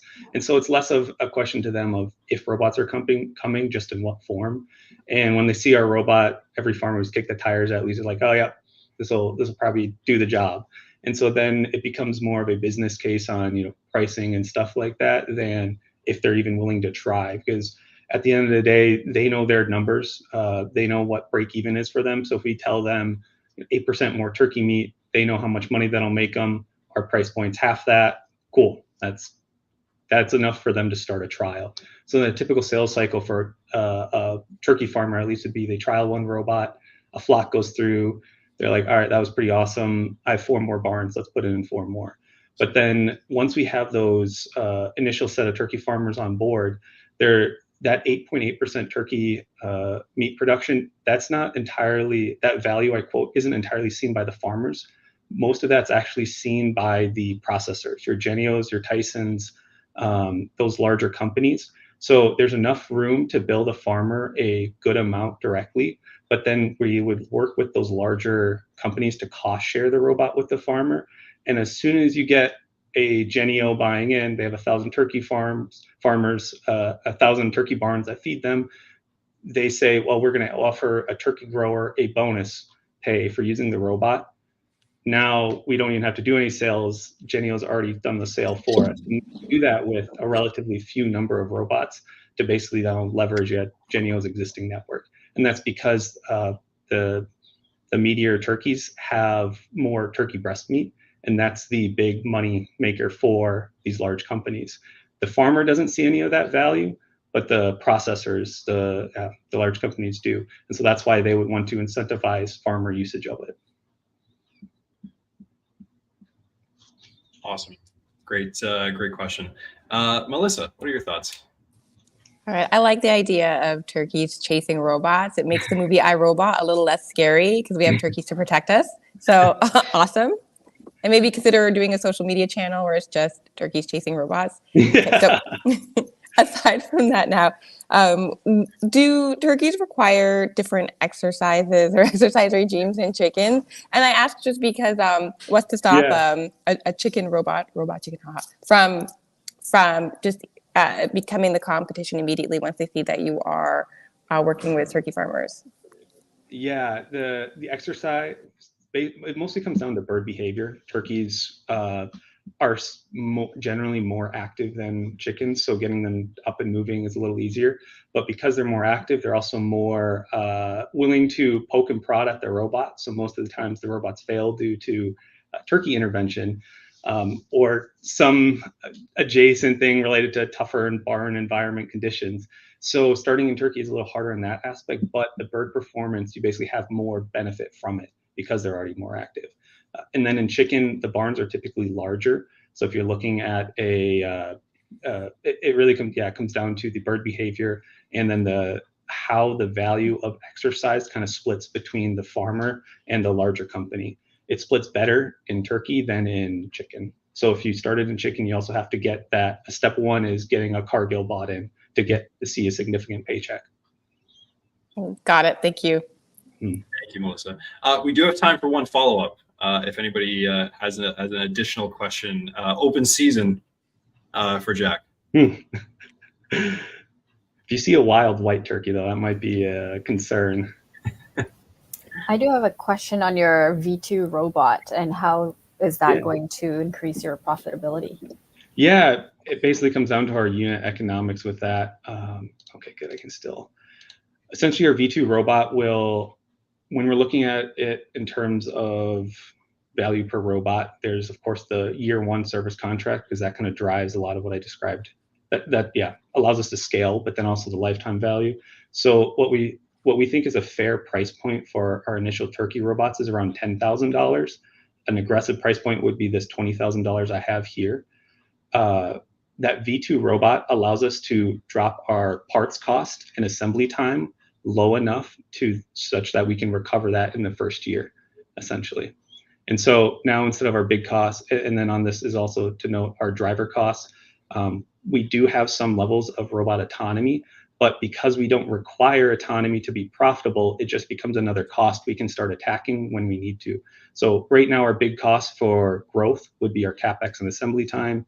Then later on, we have 1,000 robots out there. Now our autonomy cost starts creeping up and it becomes more important to tackle. Did I answer your question? Yeah, thank you so much. Thank you for the follow-up there, Caroline. Jack, really, really well done. You've definitely impressed the team with those great videos. And I think Melissa's got you a viral content strategy. So I think this is great. We're all set. Can't thank you enough. Thank you for the questions. And we will move on to our next pitch. Thank you, everyone. This is my favorite. I love the shuffling. This is all right. Let's see, our next pitcher has taken the stage. Daniel Mall is the founder of Earthsuds Shampoo, No Bottle, personal care tablets that are more sustainable and travel friendly. And Daniel, with his fresh cut that he says wasn't for the founder showcase, but I don't know, it might need a little extra convincing. Daniel, really appreciate it. Welcome to the stage. And the time will start whenever you say your first word. The planet is drowning in plastic. Microplastics have been found in the food we eat, the air we breathe, the water we drink, even recently in human breast milk. And a big problem, part of the problem, are plastic toiletry bottles. Over 5 billion are sent to landfills and waterways every year, contributing to patches of plastic in the Pacific Ocean that are larger than Texas. And they're not very portable. They're heavy, they can spill all over your bag, they're inconvenient when you're trying to go through airport security. Enter Earthsuds. We've created the world's first dissolvable tablets of shampoo, conditioner, and body wash. To use one, you would just add water while you're in the shower, lather between your hands, and then apply it to your hair or body. One tablet is one wash. Earthsuds was recognized by National Geographic as one of the top 10 best inventions in the world. And we mainly sell today to the adventurous alleys. They are women between the ages of 25 and 50 who buy Earthsuds because they're portable, they're plastic-free, and they're made from high-quality natural ingredients like argan oil and mangrove butter that make their hair and skin feel great. We also sell to other customers like the Fitness Felixes, Traveler Tailors, and so on. We sell Earthsuds on our own e-commerce store, on Amazon, and in select retail stores. We sell packs of 30 tablets for $14 each, which costs us around $5 to make, earning us a 65% gross margin. We're initially focused on the travel-sized toiletries market in Canada and the US, valued at around $1 billion. And then we're planning to expand after to the broader personal care market by launching new products such as hand soap tablets, body lotion tablets, and even a hand and tablet dispenser to incentivize more daily use. While competitors exist, Earthsuds stands out because we provide really the trifecta of benefits: clean, high quality ingredients, sustainability in terms of being plastic free, and single use convenience. And we provide all these benefits at an affordable price point to consumers. To date, we've sold over 80,000 tablets to over 1,700 customers on e-com. We launched in our first retailer just last week, with plans to get into other retailers like REI, MEC, and Sale. And we acquire customers mainly through social media, through PR, and SEO. In fact, if you look up biodegradable shampoo on Google, we're the first result that'll show up. In the past 4 months, we've had 8 hotels also reach out, which we think could be a big opportunity in the future. And we've set up 1 paid pilot so far for the summer. While we're still trying to focus more on e-com and wholesale, we think this could be a potential also for a big marketing flywheel in the future, referring future e-commerce sales. And the US just recently created a ban on single-use little plastic bottles in hotels with rooms over 50 rooms. And so by 2026, so that could also be a big opportunity for us. We have a strong team with expertise across CPG go-to-market, cosmetic chemistry, and great advisors that have spent over 50 years at The Body Shop and P&G. We're currently raising about $300K with about $100K committed to date. If you're interested in investing or have someone in your network that is, please do reach out. And come join the movement of users that are cleaning the earth as they clean their hair. Thank you. Clean the earth as you clean your hair. Love that, Daniel. Really, really, really well done. Great visuals. I'm excited to hear from our panelists as everybody joins here. Andrew, I would love to get your thoughts first. Sure. Yeah, that was a great presentation. Thank you, Daniel. You should probably chat with a guy. It's a company called Foxfold, which you may have heard of in town. That's doing some things with in the toiletry space as well. So I guess my question is really about partner model. I mean, what are the top ways you look at distribution through partners? So I guess I'll try and keep to that one question. I have another one that's an easy one, but I'll wait till afterwards. So yeah, partner, indirect selling and partners. If you could expand on that, that'd be great. Absolutely. So I think on the hotel side, we just signed on with a distributor named Wentz that works with boutique hotels across Canada. And so that'll increase our reach that way. On the retail side, we're in early chats with a distributor that has access to a lot of independent, kind of naturally owned retail stores across Canada and the US. And then on the e-com side, we see influencers as kind of the distribution model there to increase reach. And so we've worked with a few paid influencers so far and think we could set up a more legitimate affiliate program to get reach. I'm an advisor with Creator.co. They're a micro-influencer platform in town. They'd be a good people for you to reach out to. If I can help, let me know. Thanks. Thanks, Andrew. And yeah, Daniel hasn't asked me yet to be an influencer for his product, but we still gave him the opportunity to pitch. So don't ever say that LOI plays favorites. Shivani, we'd really love to hear from you next. Thanks, Daniel. A really great pitch. I'm a big user of, shampoo bars and all that kind of stuff. So really like what you're doing here. I am curious, you mentioned obviously your main channels are social media to acquire customers. What does your customer acquisition cost look like, and what is your LTV CAC ratio flush out to? Yeah, a lot of our focus so far has been on organic, but we have run about 20 paid promotions at this point. CAC at around $12, LTV at around $54, so about a 4.4 right now. Obviously, that's on a small sample set, so maybe a little bit skewed, but pretty good CAC to LTV at this point. Thank you. Thanks, Shivani. A reminder to our audience that if you wanted to get in touch with Daniel or any of our pitchers today, on Kernel you can see the like, connect, and invest buttons. Feel free to show your interest in connecting with our founders and all of our pitchers there. Melissa, we'd love to get your thoughts on Earth Suds next.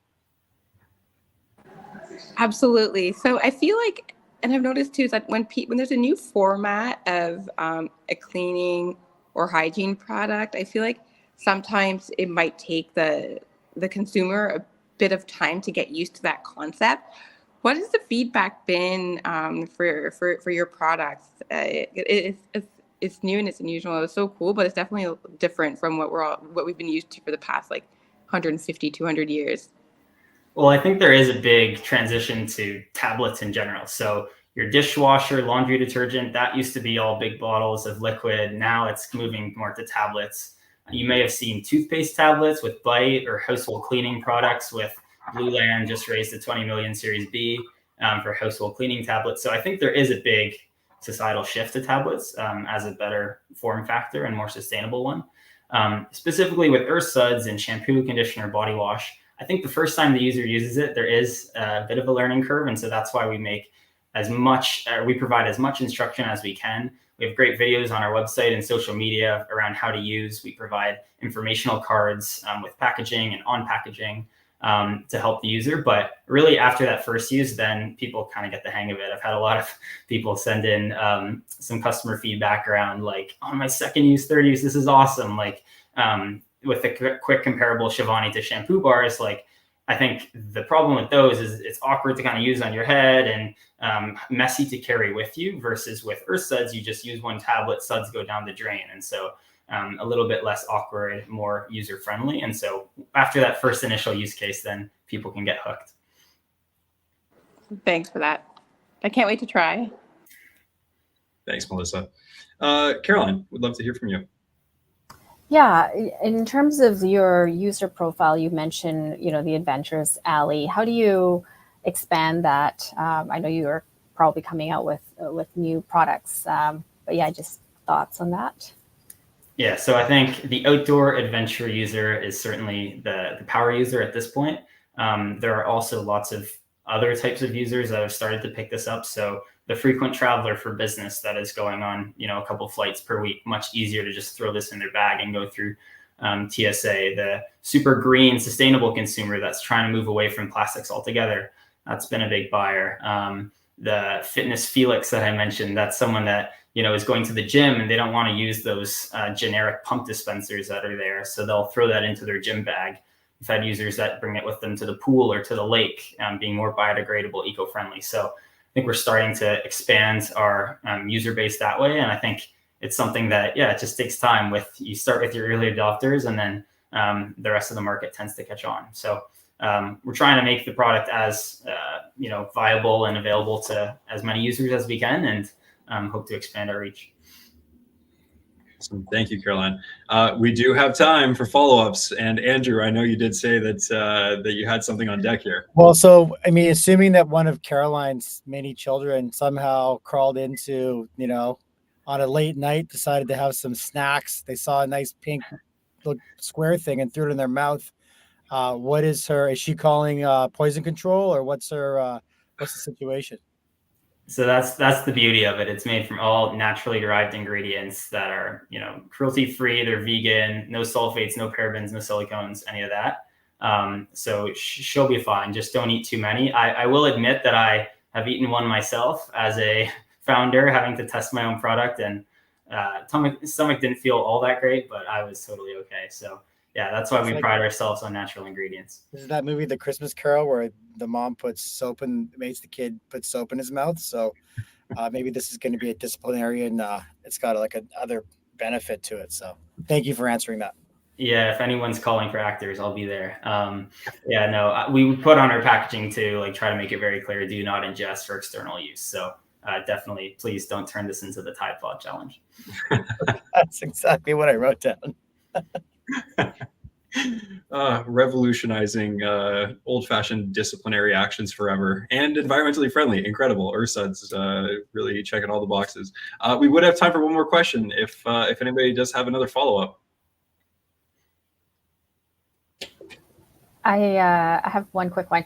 I know I've tried one of those soap bars and shampoo bars, and I find it very hard on my hair. It's not soft and smooth. I've seen some of the reviews you have. How do you make it smooth and silky for hair? Yeah, there's a new wonder ingredient called BTMS 50, which is all natural but makes your hair really smooth. So we use that in different percentages in our formulations to get a good blend of surfactants and emollients, bases and oils.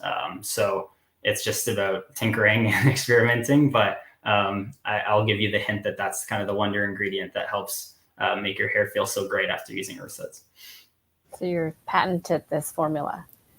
Not quite yet, but I think actually the trade secrets are more valuable to us here because people can change little, formulations here and there. But thanks. Awesome. Thank you, Caroline. Thank you, Daniel. Really well done. Excited to, like Melissa said, excited to try it myself. Okay, we will move along to our next pitch. We will do the patented panelist shuffle. And joining me on stage, there we are. We've got Vian Nguyen. Vian, which, by the way, when you hear that Rude Mama's hot sauce is Vian's venture, and I cannot think of anybody who does not exemplify Rude Mama like Vian, one of the kindest founders in the LOI cohort. Truly somebody who has been really, really wonderful to work with over the past 12 weeks. But her hot sauce, her authentic Vietnamese hot sauce, certainly packs a kick. Vian, welcome to the stage, and your time will start as soon as you say your first word. Hi everyone, welcome to Rude Mama, the home of authentic Vietnamese hot sauce. Have you ever walked into the hot sauce aisle and realized that the majority of them is crap baijiu? As if you can see his face and all of the tattoo on the bottle. Hot sauce is a very saturated and masculinity-dominated market.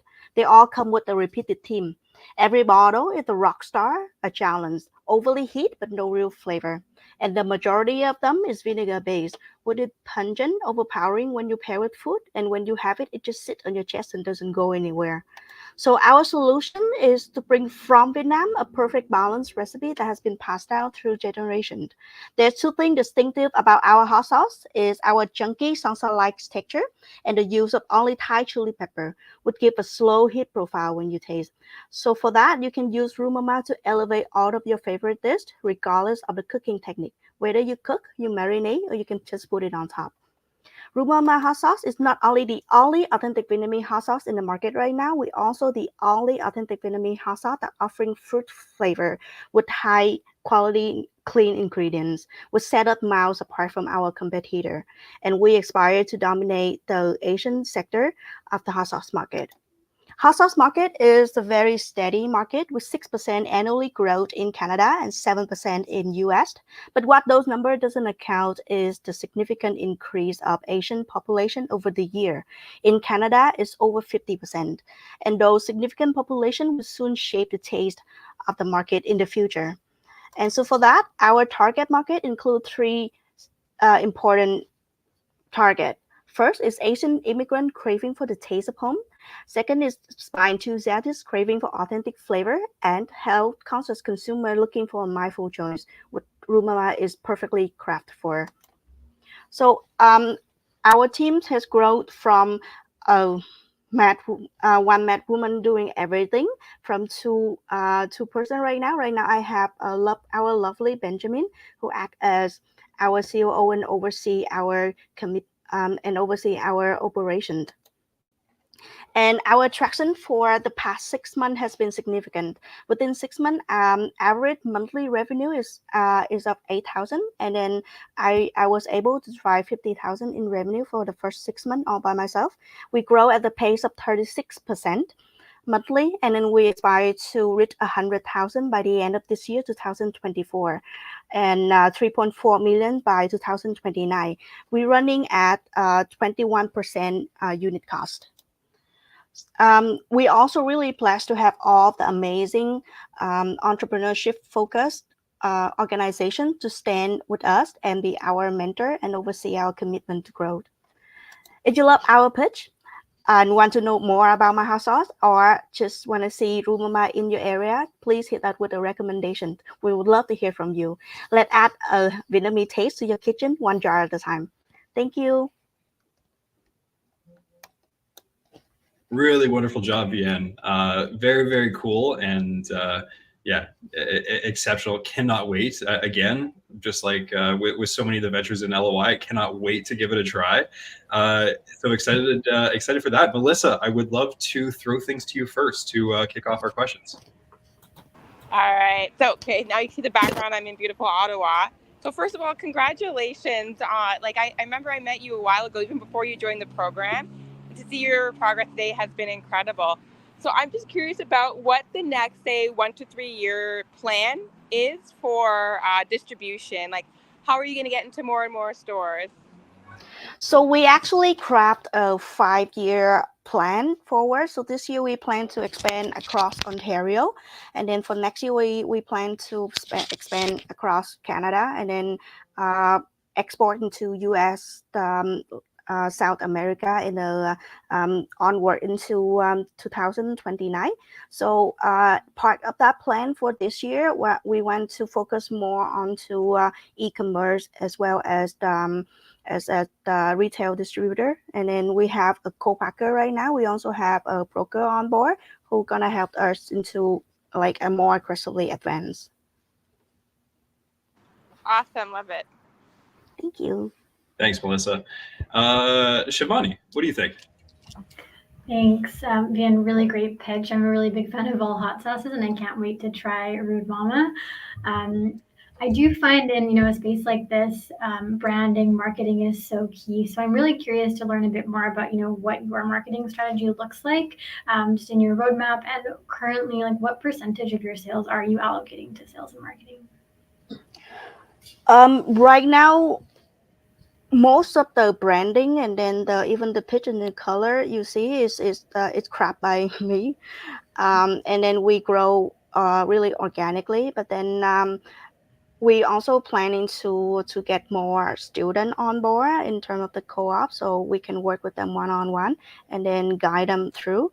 And then so for that, our target marketing for this year is to split half and half. Half would focus on social media to push our e-commerce present, and then the other half we're gonna keep doing more footwork, appearing on market, appearing demo on store to get people to try our hot sauce, because we really proud of what we craft, and then we have the passion that if people know how Rude Mama tastes like, they will come back to us. Thank you. Thank Awesome. The Parker Tough Media would certainly come in handy right about now. Caroline, I'll hand things over to you.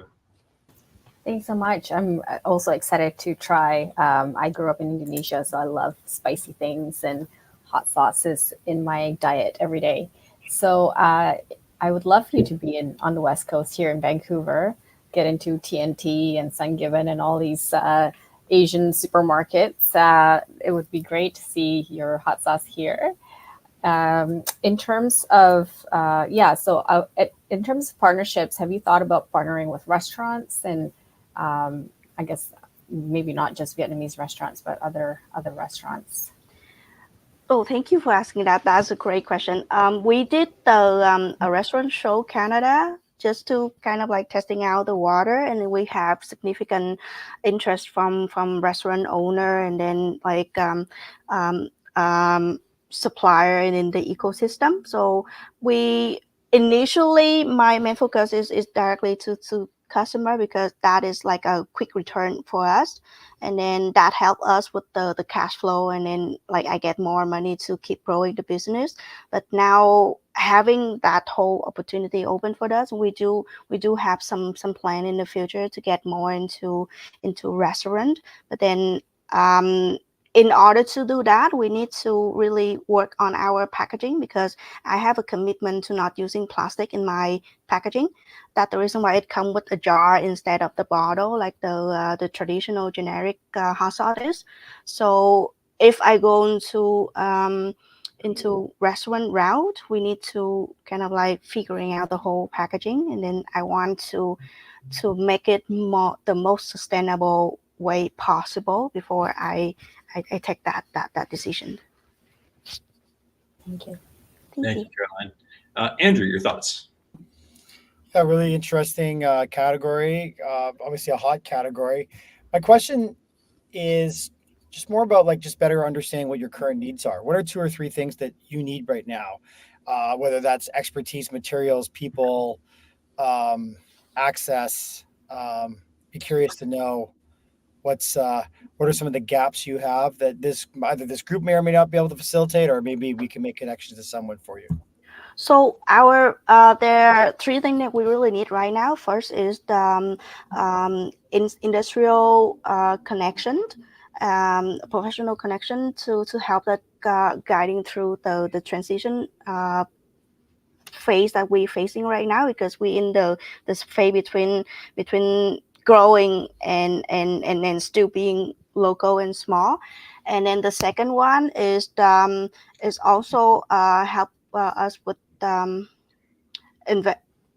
investing, because right now we also have a broker on site, and we plan to aggressively expanding within Ontario. So for that, for the expected growth, we're gonna need more warehouse. We're gonna need more order from the co-packer. So a little bit push on the cash flow gonna help us go for a really long way. And then we also need we also hope to get more recommendation and then connection in terms of retail, to help us expand more, because I have a lot of customer interest in our hot sauce, but then at the same time they are far out of our reach, and then we are not like fully resourced enough to reach them. Great. Thank you very much. Thank you. Thank you, Andrew.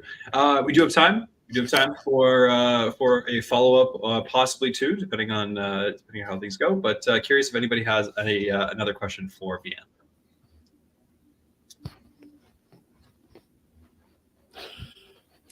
I'm not sure I caught what retailers you are in right now, if any. Where can we find you if I were in Toronto? So right now we're in about 15 retail store. Two of them, one is Oshawa and one in Ottawa, and then the remaining is really dense in Toronto, because when I reach out to them, I just doing on foot, and then those are like the closer one we have. And in terms of the direction and the focus, we want to focus more on the small independent business, because we want to promote local products. I think that's a great idea. That's how Bloom, the latte company, they bootstrapped their company to, I think, $6 million before they even sought any investment. So I like that strategy. Thank you. I know Melissa is currently in Ottawa, as we saw in the background. So, what's the name of the, if you have it on hand, what's the name of the retailer who has the sauce in Ottawa?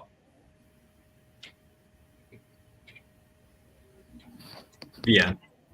Oh, it's the bánh mì. Yes, it's the Vietnamese bánh mì restaurant, and then they also have like a small section of grocery. They sell my hot sauce over there, so you can try the hot sauce with the bánh mì as well.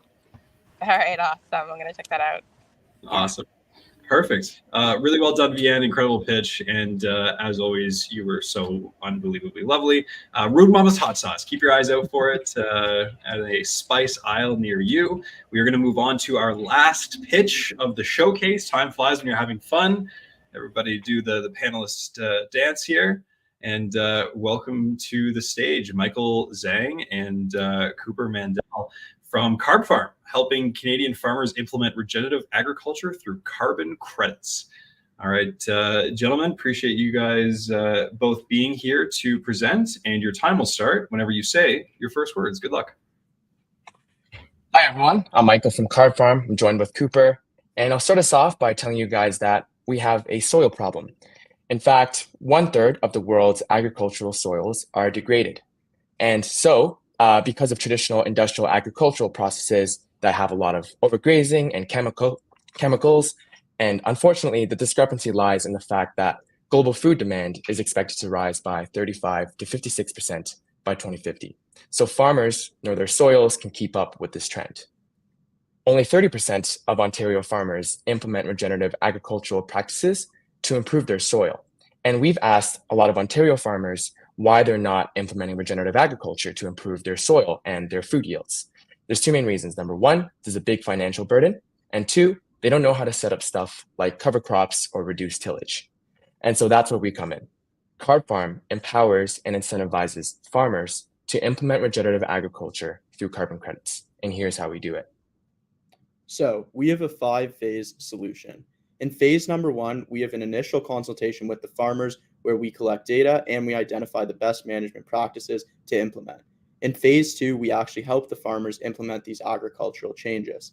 In phase 3, we verify these changes and receive credits through Verra's verified carbon standard. In phase 4, we enlist the credits on Climate Impact X, which is a carbon credit marketplace. Lastly, in phase 5, we continue selling the credits every year for 20 years, and we take a 25% split as commission. So, who actually buys these credits? Well, essentially any multinational corporation looking to decarbonize their operations and be more sustainable.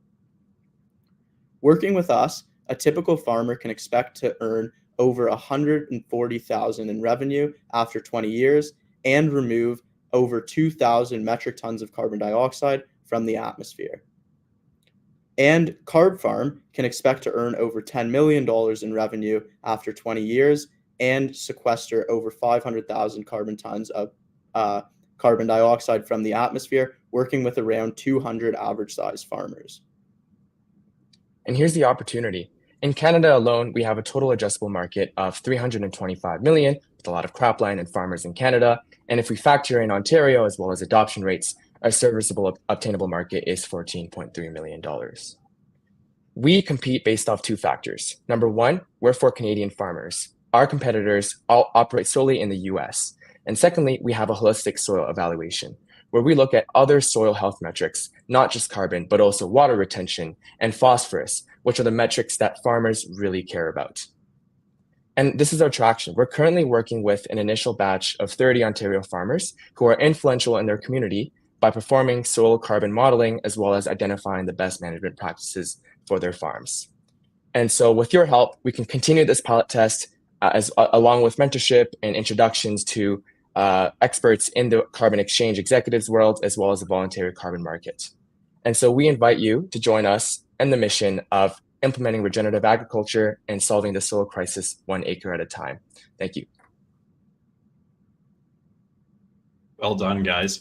3 minutes and 20 seconds. Good stuff. Great presentation. Visuals are super clean. Welcome back in our fantastic panel here. Great to see everybody again. Melissa, from On the Go, how about you putting some carbon into the atmosphere currently? I have like the last train out of town to catch, so I'm gonna have to find Hot Mama, Rude Mama's in Toronto. But for Michael, do you have any plans on entering the US? Why or why not? I'd love to know. Yeah, that's a great question. So US and Canada, they operate completely differently. So there's a lot of red tape with Canada, a lot of different red tape with the US. But when we're operating solely the reason we're solely operating in Canada is because when we're in Canada, we have to follow the Canadian carbon tax laws, as well as Verra. There's different policies when we're in Canada. And also with the models that we use in Canada, there is a specific type of soil, a specific type of crops. So the farmers in Canada, or in Ontario specifically, are a lot easier to just focus on at first. And so the models that we use, which are like financial carbon calculating models, are best attributable to Canadian farmers for now. So US is definitely something that we're definitely considering, but Canada is where we're starting. It's also where we're from. And the research project is located in Canada right now at the moment. So that's where we're kind of starting. That makes sense. Thank you. Thank you, Melissa. Shivani. Thanks. Great presentation, you guys. I'm going to sneak in kind of 2 questions here. I'm curious about the cost per ton, expected cost per ton for a credit of carbon. And then second, the ag industry mentioned this before, but a bit more traditional, slower to kind of adapt to innovations and change. How are your early conversations going with the farmers that you've been speaking to? Yeah. So with regards to the cost per ton, I guess I could talk about it in a cost per acre, because that would be a bit more like better for unit economics. So cost per acre obviously depends on the type of depends on the soil, depends on the crop that's grown. But generally, you could say it's around average of $20 per acre. And with regards to, if we're talking about the farmers' profitability, they would receive they would receive about, $10 per acre starting off in the initial years. However, once the kind of economies of scale start growing, as well as when the carbon results actually start showing later down in the years, then the profitability per acre is improved. I don't want to give you too specific numbers because it depends entirely on the farm, and that's the same thing with regards to our company as well. Because we take 25% of the revenue, we don't actually set up the cover crops or the regenerative agriculture. We just come up with the service. Those costs there will actually be kind of spread out across 20 years, which is the length of the contract, and then those unit economics will start to improve later down in the years as well. Second question regarding the slow adoption of agriculture industry as a whole, completely get it. And those farmers the ones that we've talked to, completely understand. They know how slow or fragmented that industry is. And so what we've identified are a couple, especially with the initial pilot that we have now, are a couple influential farmers that are basically kind of leaders in their community of practice. And farmers kind of act as a group. There's a lot of FOMO in this industry. People follow each other. And so with the farmers that we're currently working with, those are leaders within their communities. And so that's kind of our go-to-market strategy, which is to target the initial pilot. In the pilot, we're going to target those initial farmers that are influential, and then continue rolling that out throughout Canada. And that kind of, you could say word of mouth would help us a lot with initial go-to-market. Thanks. Thanks, Shivani. Andrew, your thoughts? Oh, Andrew, you're on mute. Great category, great presentation. I thought visually it was nice and tight. Two ideas of local people. There's a company called Green Lines that does a lot of interesting work in carbon credits in town. I don't know if you know those guys, but I know one of their investors. And the other one is Derek Emsley from 10 Tree. Derek has Very Tree they're using to verify and all the stuff they're doing with planting trees and carbon offsets. He's very interested in the space. Happy to make intros for you. It sounds like education and awareness seems to be like one of the biggest challenges you have to overcome here, is that it's making people aware and then driving that action. Maybe just double click in for us on what are you going to do about the education awareness side to drive adoption? You mean education awareness with the farmers, right? Yes. Yeah. So like I said, first thing is like identifying those leaders in the communities of practice, because they kind of all group together. They all meet once in a while, or they have their kind of social networks that they use to talk to each other. So once one farmer figures it out, then they kind of talk to each other. Another value proposition of ours is that we have a consultative approach to these farmers. So the first phase, as Cooper mentioned in our slides, where we first start with what are the farm metrics, the farm data, right? And then with that farm data and the research that we've done, here's the implementation rollout for you that is best suited for your farmer, not just in terms of carbon retention, but also soil health, food yields, and all those other metrics. And then we have our internal agronomic team to work directly with the farmer to guide them. Just, hey, this is where you set up the cover crops, and this is where you set up the reduced tillage. So we're going to have a complete, and that's also our value proposition as Card Farm as well. Cool. I got a couple of thoughts, but I'll wait and see if there's time afterwards to mention them. Thanks, Andrew. Caroline. Hi, thanks again for presentation, Michael and Cooper. In terms of, I know it's a voluntary carbon market, so how do you secure these revenues, for the farmers and for you, right, at the end of the day? It's not as easy, I guess. I've seen this carbon market, the development in the last few years. So, what's your strategy there? I can. Do you want to? Go for it? I can kind of touch on this one, but definitely one thing that we've kind of noticed is it is hard, especially given like concerns in the industry about greenwashing, concerns whether or not these carbon credits have been verified or legitimate. There are definitely a lot of concerns around that within the voluntary carbon market. So I guess the main way that we've kind of addressed that is we actually plan on listing our carbon credits on an exchange. So one of the beauties, I guess, of Card Farm is we don't necessarily have to worry about actually selling the credits and reaching out to companies. our job is more so focused on reaching out to farmers and getting the farmers to implement the agricultural changes. And then we will list it on an exchange like Climate Impact X, which is internationally recognized. It was established by the Bank of Singapore, so a major well-known bank that has a lot of companies already on the platform buying these credits. So we kind of are more focused on reaching out to farmers rather than reaching out to corporations. But perhaps later on, once we become more well-established, we'll go to corporations directly, so we can kind of avoid losing out the fee to a carbon trading exchange like Climate Impact X, because there is a slight fee there.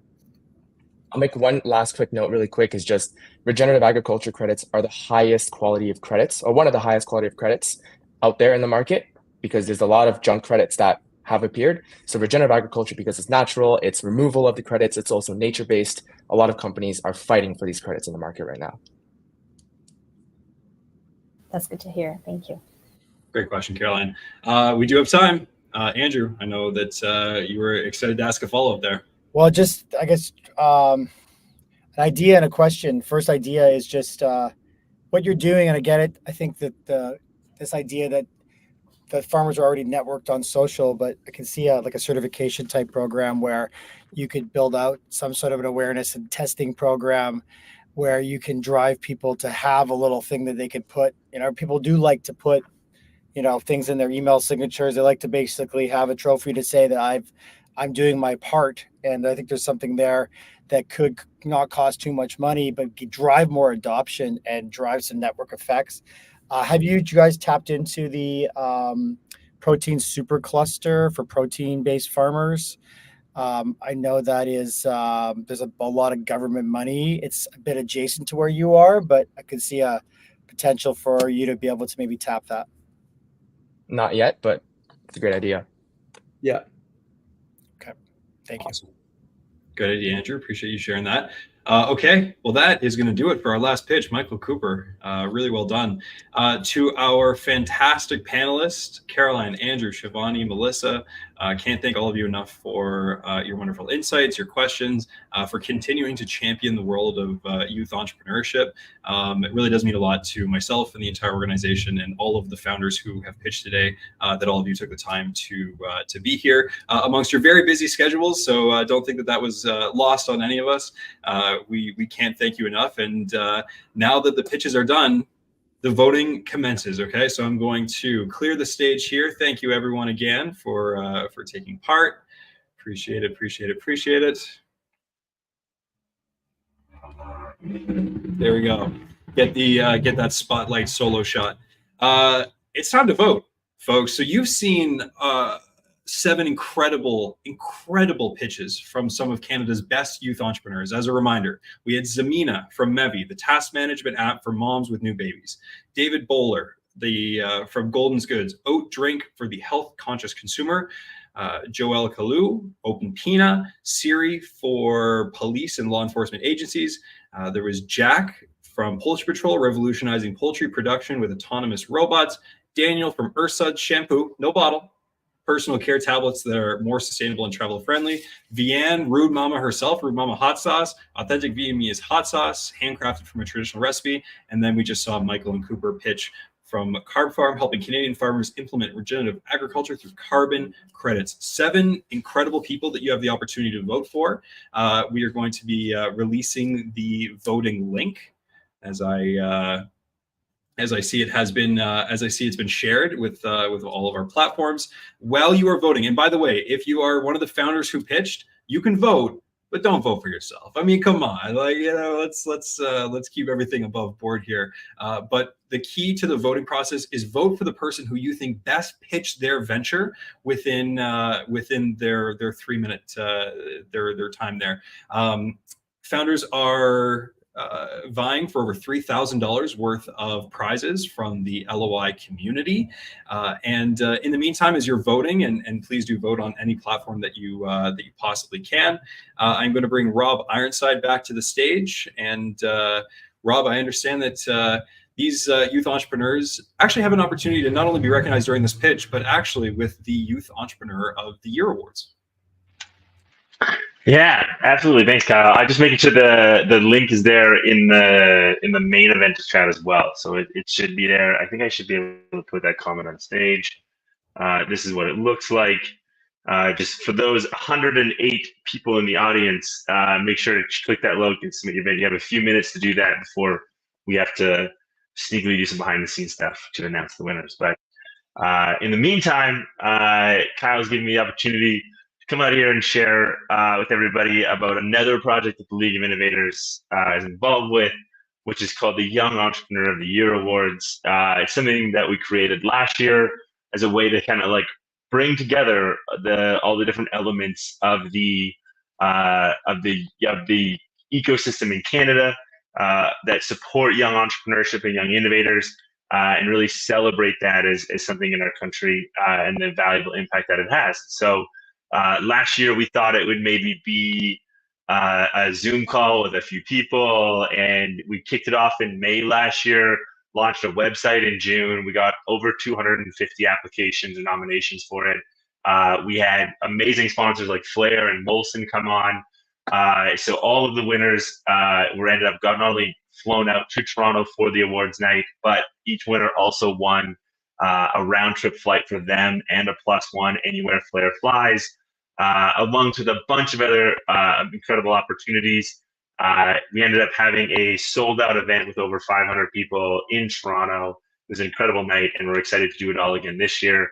And we got some bigger and better ambitious plans. So if you are a young entrepreneur in the audience, there are categories for emerging, for scaled, for AI, for different founders of different backgrounds. So, just feel free to submit that application, send it, post about it, share with your friends, nominate somebody in your network or your community that you think is just an unbelievable young entrepreneur. And that's the Yay Awards. I don't know, Kyle, did I miss anything? Rob, I think you crushed it. I think the biggest thing is that youth entrepreneurship in Canada is on such an incredible wave right now, and having the opportunity to celebrate the amazing people in your network and have celebrate your own accomplishments with this kind of recognition is really something that's truly special. And kudos to Rob and Melissa and the LOI team for quarterbacking the development of all of this, and thank you to all of the incredible people that we partnered with to make it possible last year. I was fortunate enough to be host of the event, had an absolute blast doing it.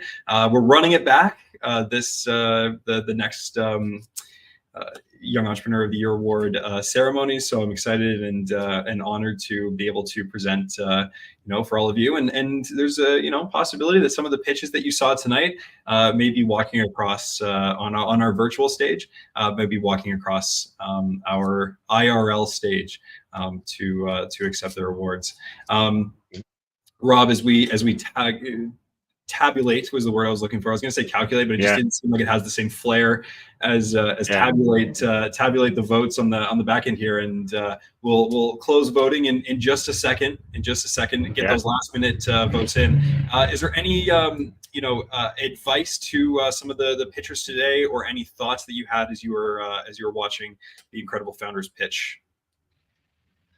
Only that I'm excited for them to join our other programs and continue to watch them grow and scale. I just see such opportunity ahead of them. They've kind of done the hard work of planting the seed, and now I'm just excited to see them grow. I also want to make a note about how cool it is that this is the first time we're doing it on this platform. We just hit our top attendance at 109 people from across Canada. We had a panelist get in an Uber and still stay on that call the whole time. Like, the world in which we live in.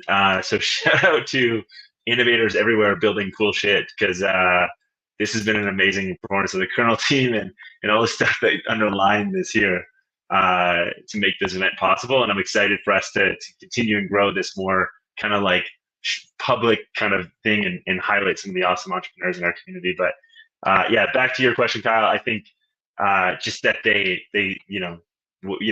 say this at the beginning of our programs, as you can consider LOI, the community and our team, as your people. When you say I'll have my people call your people, but as they continue to navigate and grow as entrepreneurs, there's just a huge cohort of people at LOI and our partner organizations I think our panelists showed that today, with the offers that they're making. And so for founders, just don't be afraid to reach out and ask for help and get hands up, because you have an entire nation rooting for young entrepreneurs to succeed, to address some of the problems that we're facing today. Well put, Rob. Okay, we have a winner. This is going to take a second because I have to do this a little bit differently than I've done before. So just bear with me. Okay, one second. I've been told to refresh one last time. So we're really coming down to the wire. It was tight. This race was everybody did an absolutely incredible job. So I'm going to refresh one last time just to make sure that we're all good to go. And then I'm going to share my screen. While you do that, Kyle, I can buy you 15, 20 seconds and just say a huge shout out to both Kyle and Erin, who spearhead our labs program. It is an intense 12-week program with 3 to 4 live sessions a week, plus founder huddles for 4 or 5 different groups on top of that. With hundreds of hours of live programming for over 80 founders. And so that is an immense lift that they do over a 3-month period twice a year. So for those of you who are on the call who are in the labs program, maybe show a little love for Erin and Kyle in the chat while we're waiting to announce these winners. Amazing. Yeah, it means a lot, Rob. I appreciate it. And to all of our incredible founders who have had who we've had the opportunity to work with, we can't thank you enough for showing up with your authenticity and your vulnerability, and look forward to having the opportunity to work with more incredible young founders for a long time to come. Okay, so you guys are gonna have to stay with me here a little bit. Are we able to? We can see that all good, Rob. I'm gonna need auditory help here. Yeah, we got your screens up. It says drum roll, shows all the amazing founders. All right. So wherever you're, for all of the hundreds of people who are tuning in from across the country, for all of our pitchers, our founders, find the nearest hard surface and give us a drum roll. Who cares what people look at you and they think that you've got 2 heads? We want to get this excitement going, because the winner of the inaugural Labs 12 Founder Showcase is David from Golden's Goods. Woo! The milkman is back. Congratulations, David. Incredibly well done to all of our pitchers.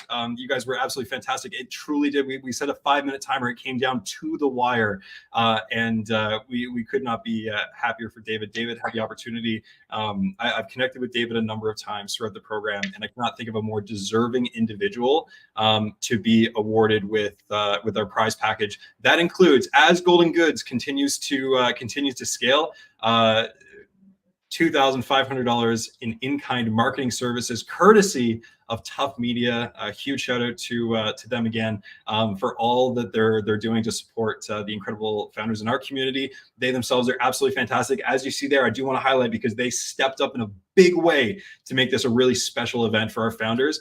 The QR code there on your screen will take you to the Tough Media website. If you are in need of paid marketing services, those are your guys. So not only will David be going home with an incredible amount of free marketing services, but he will also get a 30-minute one-on-one strategy session with Ryan Holmes, the founder of LOI, as well as gift cards courtesy of One Up Party, Pluffle, and the League of Innovators.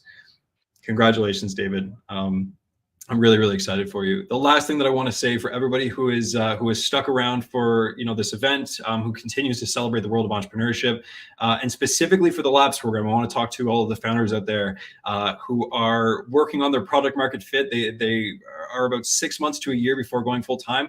I want to meet you. I want to be part, I want to have the opportunity to be a part of your entrepreneurial journey. I know I speak for Rob and Melissa and Erin and everybody you see in that photo when I say that we could not be more excited to have the opportunity to work with you, to meet you, to champion you and celebrate all the amazing things that you are doing. So for anybody out there who thinks that they are a founder or know a founder who are interested in, who would be interested in taking part in LOI, send me an email. That's my email right there, kyle@theleagueofinnovators.com. I want to have the opportunity to chat with all of you and meet all of the incredible founders from across this country who are ready to change the world. That's pretty exciting. That fires me up.